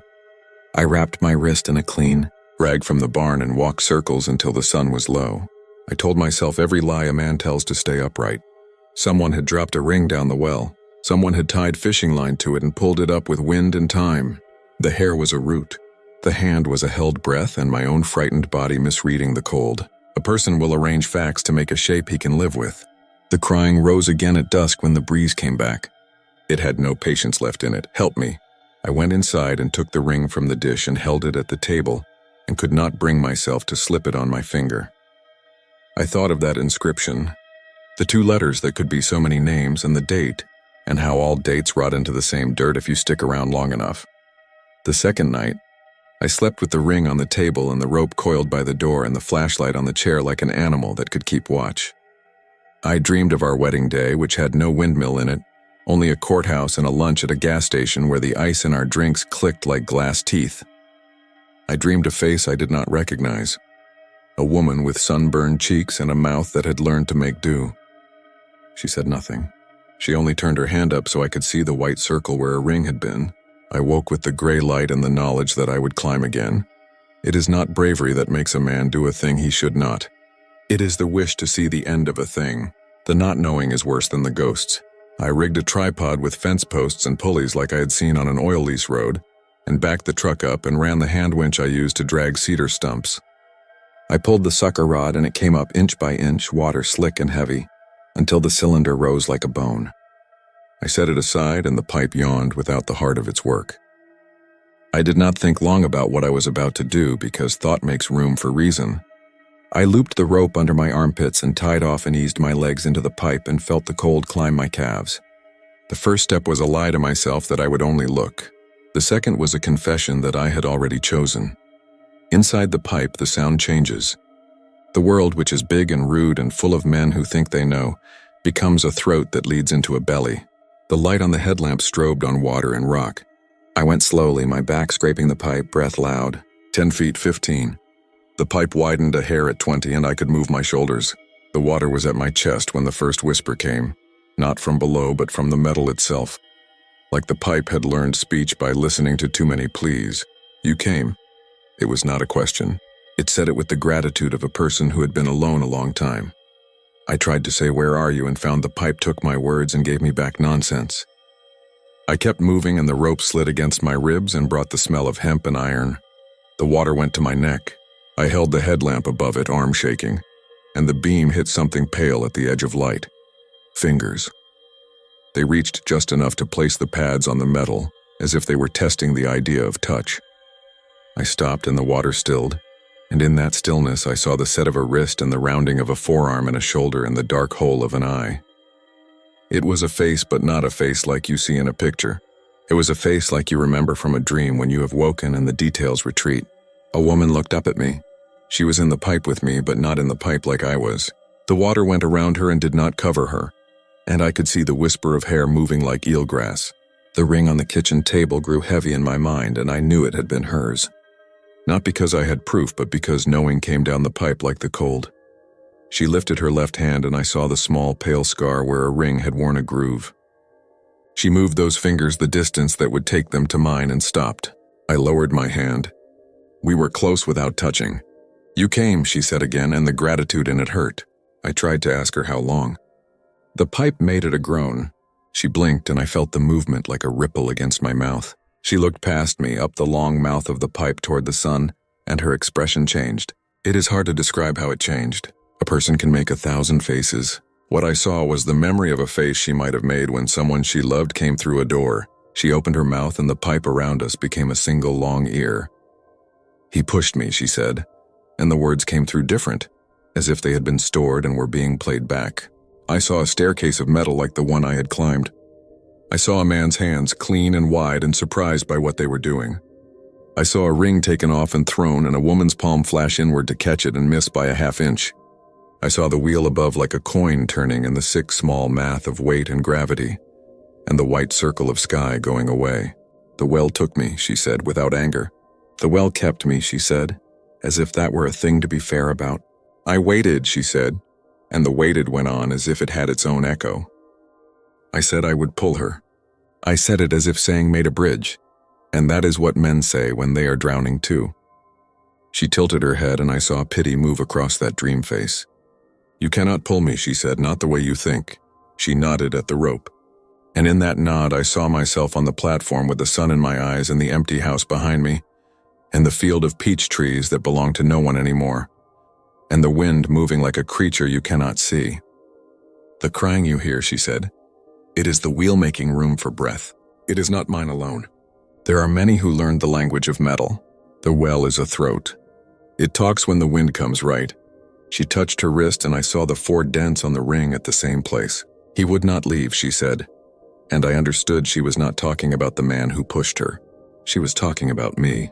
Men stay, she said, because they think staying is the same as keeping. The voice did not accuse. It told a weather report. Something loosened in the rope above me. A small jerk in the way it pressed my chest. I looked up and saw a shadow close the mouth of light for a heartbeat. The knot, the one I had tied with the care of a tired man, had taken a half-turn in the wrong direction. I felt it and felt another presence, not hers, not mine. It was the sense of a house when someone stands outside your window at night. I looked back and the woman's face had gone as if it had never been there. Water touched my mouth. The headlamp flared and dimmed. Old batteries giving up as they do at the worst time. The pipe made a sound like a sigh. Metal and whirled together. The rope slipped. I did not fall. The rope caught again, bit into itself, burned a line across my chest that would later look like a mark someone left out of love or violence. I kicked against the pipe and found purchase on a seam and shoved, and the rope held, and I rose a few inches and the headlamp gave one last broken beam, and in that beam I saw the inside of the pipe was not smooth as I had always believed.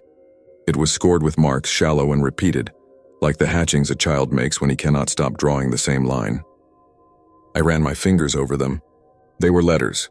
E and C, the ring's twin. Again and again at every place a hand could reach. The same 2 letters. It was not a signature. It was a job given to time because there was nothing else to do. A person can live a long time on the work of marking a name into the world that holds them. I got out. It took everything my shoulders had left, and both feet braced against a seam, and the rope paid back its debts, and the sun made the world obnoxious and hot and alive.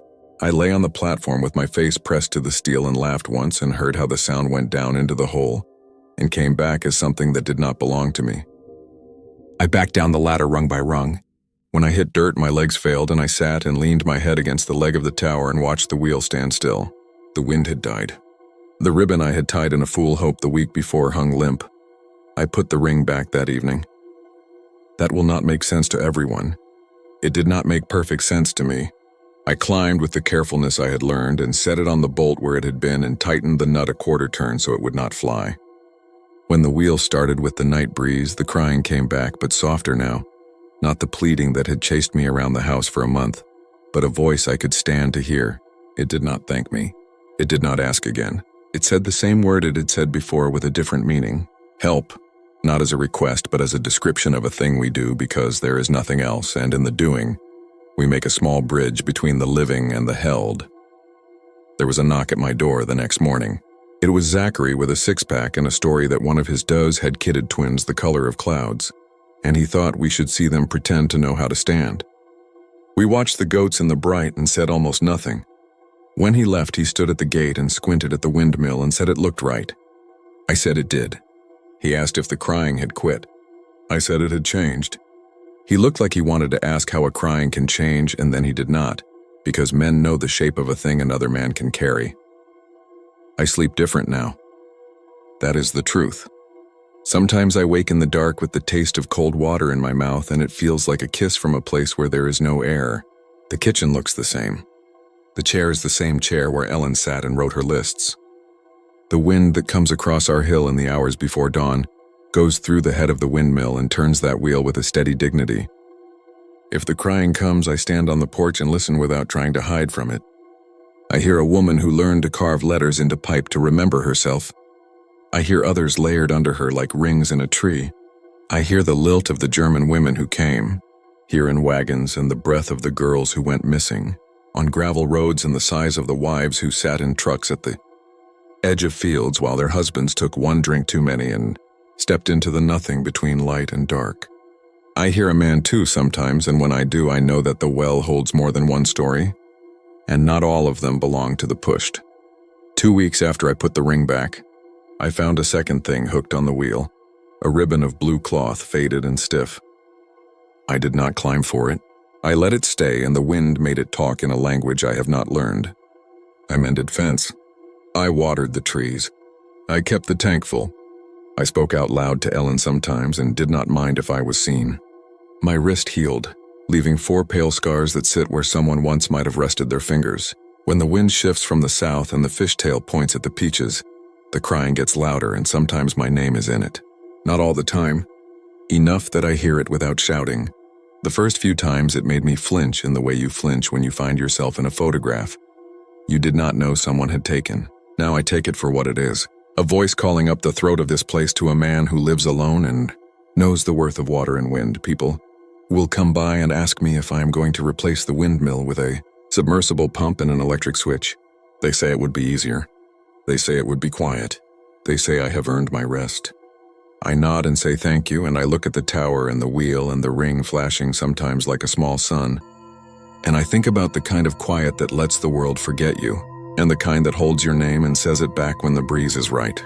I think of a hand that held my wrist without malice and let go. I think of a date inside a gold circle, and a kitchen where a woman I loved once promised herself a day with a list. I tell them I will keep it a little longer, and they say there is no harm in that, and talk turns to the weather. When they leave and the dust hangs low on the road and the goats find their afternoon shade, I sit and let the wind do what it does. When it turns the wheel and the crying carries across the tank, it is not a haunting. It is a sound like a well makes when it remembers what it was dug for. It says help, and sometimes it says my name, and sometimes it says nothing at all, which is the hardest thing to hear and the easiest to live with if you have learned how. One night in July, when the heat had pressed us flat for a week and a far thunder was teasing everyone into speaking of rain. In the present tense, I woke to a silence so full it hurt. No wind, no coyotes, no hum from the fridge. I went out to the porch and the world held its breath. The red dots on the water tower in town did not blink. The aurora of Fredericksburg's lights was gone. I could hear my own heart. The windmill was across against the sky. In that silence, a voice rose with no wind to carry it, clear as if someone stood beside me. "Thank you," it said. And the words were not the same as they had been, not a played-back recording, not the echo of something that needed me. It was something finishing. The sound went out into the dark and did not come back. In the morning, the wind had returned to its chores. The wheel turned. The tank filled. The ribbon faded another shade. The ring flashed, and I thought of a courthouse day in 1988, and a woman's face I only know because the well let me, and a man's hands learning too late what they had done. I chose not to climb. Some things you leave where they are so the world can keep telling itself the truth in pieces. The goats grazed and the neighbor honked and I waved and the air smelled like cedar and hot iron and the small blessing of water. If the crying comes now, it is thin and far and part of the weather. I live with it the way you live with an old scar. When I walk out at night and touch the tower leg and feel the vibration of wind turn to work, the metal hums back the right amount. I'm not a priest. I am not a savior. I am a man with a windmill and a memory and the patience to listen when something old decides to speak. And on the days when the breeze comes south and the fishtail points toward the peaches, I hear my name a different way, folded into the sound the way water fits the pipe that carries it. I answer without speaking. The wheel turns. The tank fills. Somewhere down there in the cold place, the letters on the pipe hold against rust a little while longer, and that is enough.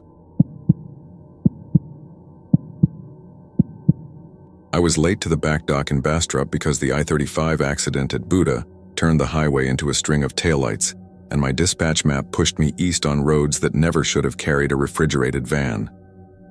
It was early October, the kind of night the pine air out by Smithville tastes like cedar tea, and I was running half on energy drink and half on stubbornness. The route said continue south on FM 20 and cut across to Red Rock where the GPS thought the pavement could keep up. I knew better. But a manager who only knows the lines on a screen does not understand that blacktop is a living thing, and some stretches at night feel like they turn their face away when you approach. I drove them anyway because that is what you do when the invoice needs a signature by midnight, and your job has never once pretended to care about your gut. The van droned. The cooler unit thumped every so often. My windshield had a film of dead bugs that the wipers smeared into a glossy constellation. Somewhere between Dale and Red Rock, the radio lost the classic rock station and washed itself in static that came and went like ocean breath. I passed a little Baptist church with a white sign that said Revival 1028 and keep your lamp trimmed. I passed a bar that had been a barn at some point, with a Bud Light sign in the shape of Texas and one pickup in the dirt lot. I passed a field where the land rose in a smooth hip that let you see the sky for a second as a black star-salted lake. On my right, behind a wire fence silver as bone, a cornfield lifted in tight rows up to a stand of loblolly pines. The corn looked too tall for after Labor Day. It had a dry, rattling sound as the wind ran across it. the way paper sounds if you rub it between thumb and forefinger. I had to pee so bad it ached. I had put it off through San Marcos. Told myself I would stop at the Buc-ee's in Bastrop. And then I missed the turn because a semi drifted lanes and I had to give him the whole road, and after that there was nothing but the rural stretch and my nerves. I pulled onto the gravel lip at the edge of the cornfield and let the van idle. The dome light stayed off because the switch was sticky and flickered if I messed with it. I killed my headlights to let my eyes adjust before I got out. The only light left was a yellow smear from the dash and the thin white ribbon of the Milky Way overhead. The air smelled like dust and whatever sour thing grows in ditches with standing water. Somewhere back toward a farmhouse, a dog barked in 2 short bursts and then fell quiet like it remembered a rule. I stepped out and the gravel shifted under my boots with a sound that in the quiet went too loud. The cornheads against the fence were close enough to count. Their leaves were serrated and dry. I walked 2 steps away from the van and the chill hit the skin of my neck under my cap, a true fall chill. I felt how alone I was, and the little childish part of my mind that still runs down hallway lights from room to room told me to get it done fast, keep the van door open, keep the engine noise behind me like a lifeline. I stood in the shadows of the corn and took care of it. It was a private thing in the open air, and I kept glancing left and right because I was raised that way. To check your 6 the way an old man checks his gait before sleep. My flashlight was in the door pocket. It had half a charge because I always forget to plug it in at the dock. I pressed the rubber button and the beam threw a cone through the first row of corn and made a little tunnel of pale color inside the green-black. Corn is one of those plants that looks friendly in the day and like a crowded bus at midnight when you are the only one riding. The beam hit a scarecrow 2 rows in that someone had mounted on a T-post. It was not much of a scarecrow, just 2 crossed lengths and a shirt that had belonged to a large man and hung like a flag that forgot the wind. The head was a bucket with 2 holes punched in it, no hat. The bucket was dull and not quite round, like the kind of thing you find in the back of a truck bed and keep because it might fit something someday. The flashlight beam made the holes look like eyes. I said just out loud enough to hear my own voice, "Nope," and pulled the light away. That was when I saw the red eyes low to the ground. They winked on in the beam the way eyes do when you hit them across a yard. The reflective tapetum thing that makes cat eyes shine at midnight. These were not yellow-green, not the coin glow I know from raccoons. These were red like taillights softened under fog. They sat low, maybe knee-high, and they were inside the corn, not at the fence, not in the ditch. They blinked. That detail rolled through me and left an echo, because cat eyes do not blink in a steady way when you hit them. These blinked once, slow. The kind of blink you use when you want someone to see that you are closing a distance by counting breaths. I stepped back toward the van door. The eyes stayed where they were for a heartbeat. Then, with my step, they seemed closer. I told myself it was perspective. I told myself the rows of corn were playing tricks, that the angles of leaves and the rays of the earth made the beam look shorter than it was. I took another step back.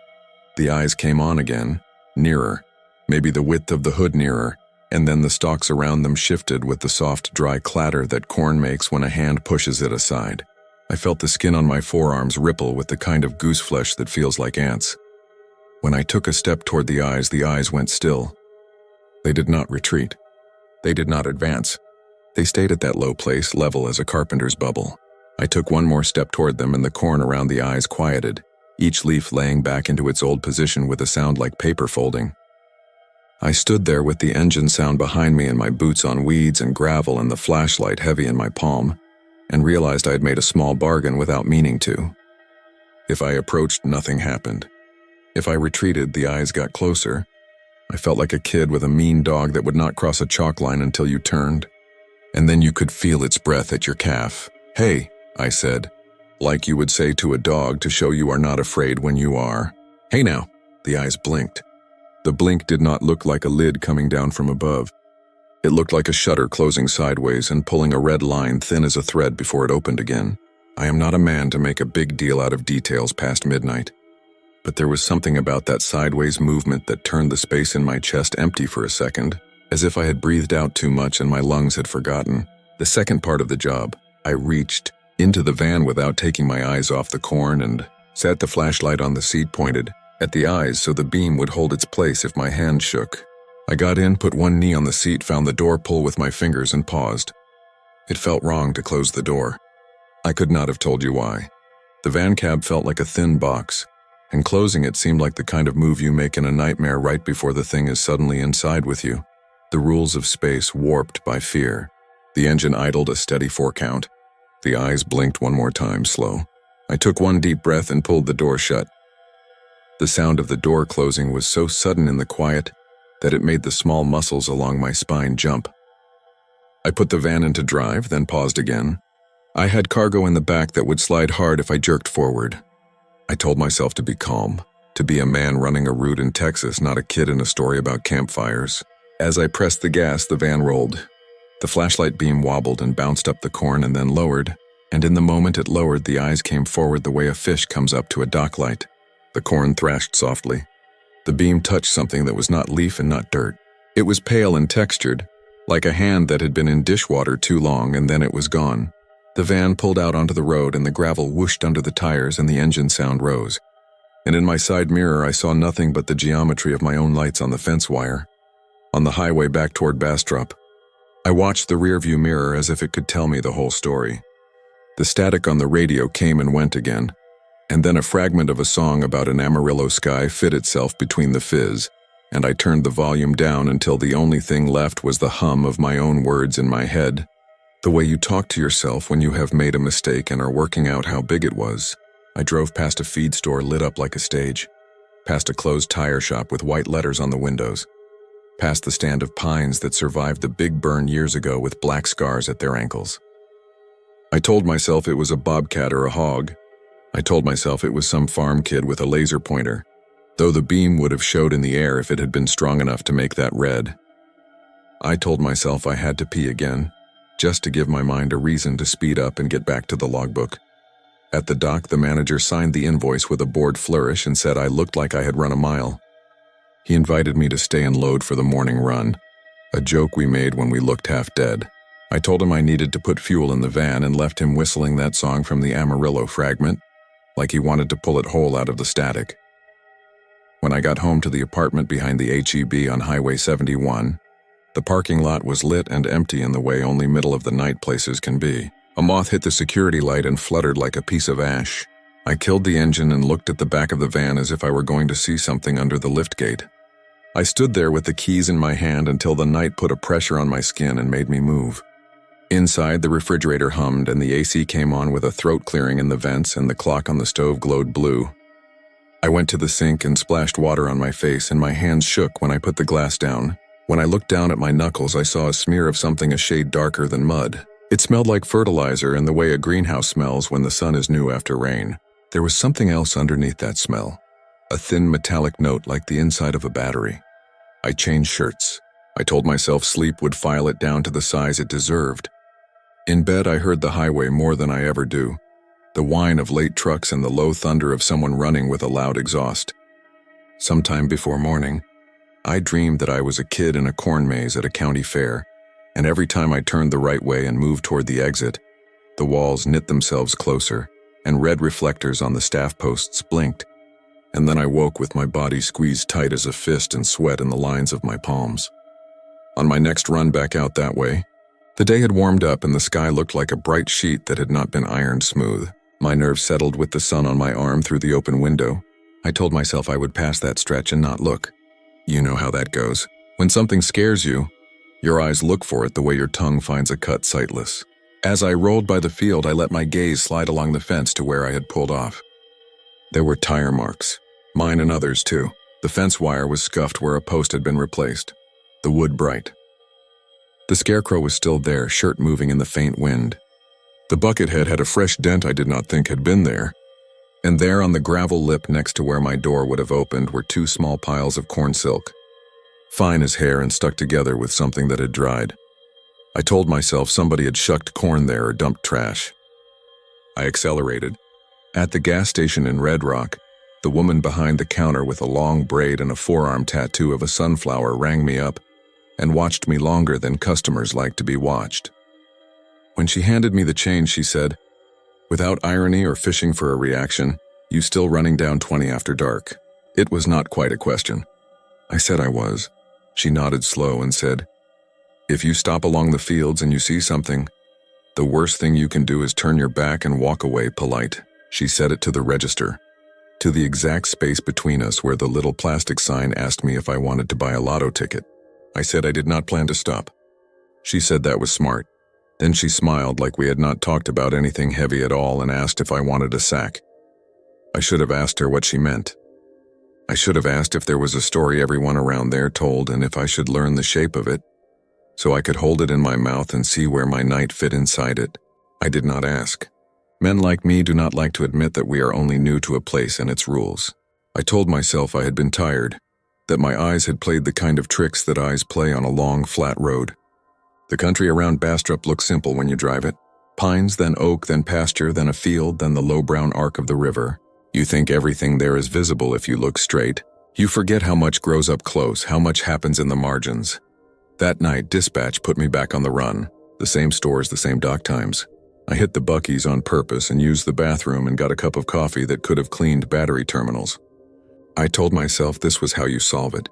Anticipate your body and the road can have what it wants from you, which is only your hours and your attention. I made Bastrop and the bridge over the Colorado without that sense of air pressure lowering that I had felt before. I told myself to keep the lights on, keep the windows up, keep the radio low. Just past the church with the revival sign, I saw the glow of brake lights far ahead, where the road bends around the field. They were low to the ground and steady as someone waiting, like a farmer backing a trailer at the gate. I eased off the gas and squinted. The lights did not belong to the rear of a car.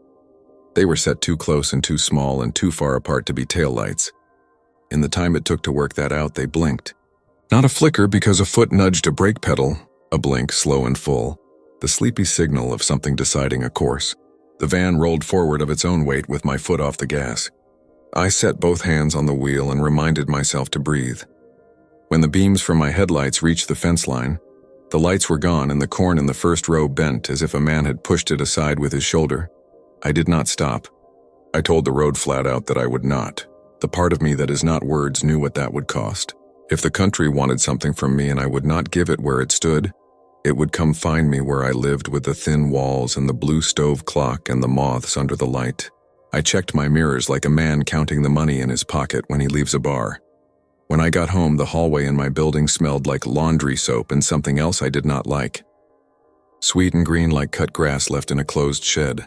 My apartment door felt like it pushed against a draft. Inside, it was warm in a way it should not have been. The AC was set to 70 and the day had not been harsh. The hum in the place sounded wrong, like an empty guitar body when you walk past it. I set my keys in the bowl by the door and froze with my hand there. I did not hear anything. And then I did. A small sound, a dry, whispering rattle. I thought of a lizard behind a baseboard. I thought of a grocery sack shifting because the AC kicked on. In the kitchen, a scatter of corn silk lay on the floor under the window, pale as hair in candlelight. It had not been there in the morning. When I bent to touch it, the smell came up, that fertilizer smell with the metallic edge. I looked at the screen of the kitchen window and saw the circle where a thumb had pressed hard. The fine mesh distorted like a face pressed to glass and then pulled away. I stood up slow and put my hand on the counter and kept it there to feel something solid. The rattling sound, the leaf-on-leaf sound, came from the hall. My bedroom door was half open. The air coming out of that room was cooler than the kitchen. It smelled like a field at night, damp at the bottom and dry up high. I did not call the police. How would I have said it? Someone is in my apartment, and they brought the sound of a field with them. A thing with red eyes is inside and it follows the way my feet retreat. I took the flashlight from the counter because I had brought it in to charge, and because when you are afraid you take the same tools you had when you first met the fear, as if they carry some math in them that will add up to a solution, if you put them back in the right order. I stood in the doorway of the bedroom and put the beam on the floor, and moved it slow the way a man moves a gun barrel when he is more polite than he needs to be.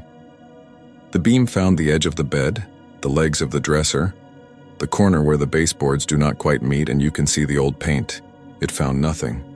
Then I stepped backward into the hall to give myself the angle to shine under the bed. As my heel touched the tile by the bathroom and my weight shifted, a sound came from under the bed like a breath taken in through dry leaves. I did not see eyes at first. I saw a slick place on the wood under the far side, as if something had been wet and had marked it. The bed skirt stirred like a sleeve in a breeze. I took a step forward, pushing into the room. The sound stopped. I took a step back. The bed skirt lifted by itself an inch, then two, and the red eyes lit under there, low, flat to the floor, and blinked their sideways blink. There was a part of me that wanted to run to the front door and let whatever it was come out after me, so that at least I would be in open air again and could watch the space between us. Another part went older than that, older than words. It told me to keep my ground because this was my place, and if I ceded it, I would never get it back. I took one step forward so slow it felt like I had to pull my foot out of the floor. The eyes stayed still. They did not go away. They did not advance. I breathed in short little sips because the smell was stronger in here, sweet and sour together, and under that the faint metal. I crouched until my knees hurt and put the beam full on the eyes and then to the right, looking for a shape. I saw something the size of a small man turned on its side with its knees drawn up and hands flat on the floor under its chest, as if the floor were water and it could float on it if it kept its palms open. The skin was pale and wrinkled like soaked paper. The fingers were long and the nails were blunt and gray. Where a mouth would be, there was not exactly a mouth, more a dark seam that lifted and sank with that leaf breathing. I had the strangest thought that it was listening to the light the way you can feel the thud of a big bass in your chest, that the beam told it a map of me. I stood.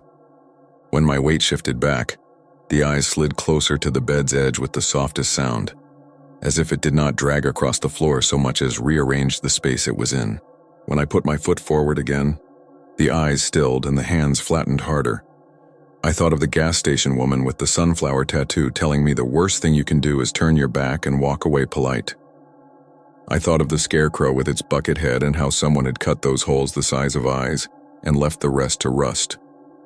I thought of the corn silk on the gravel by the road and on my kitchen floor like tufts of hair from a barber's chair. I thought of a child game where you say red light and green light and how bodies have rules they obey, even when they do not know why.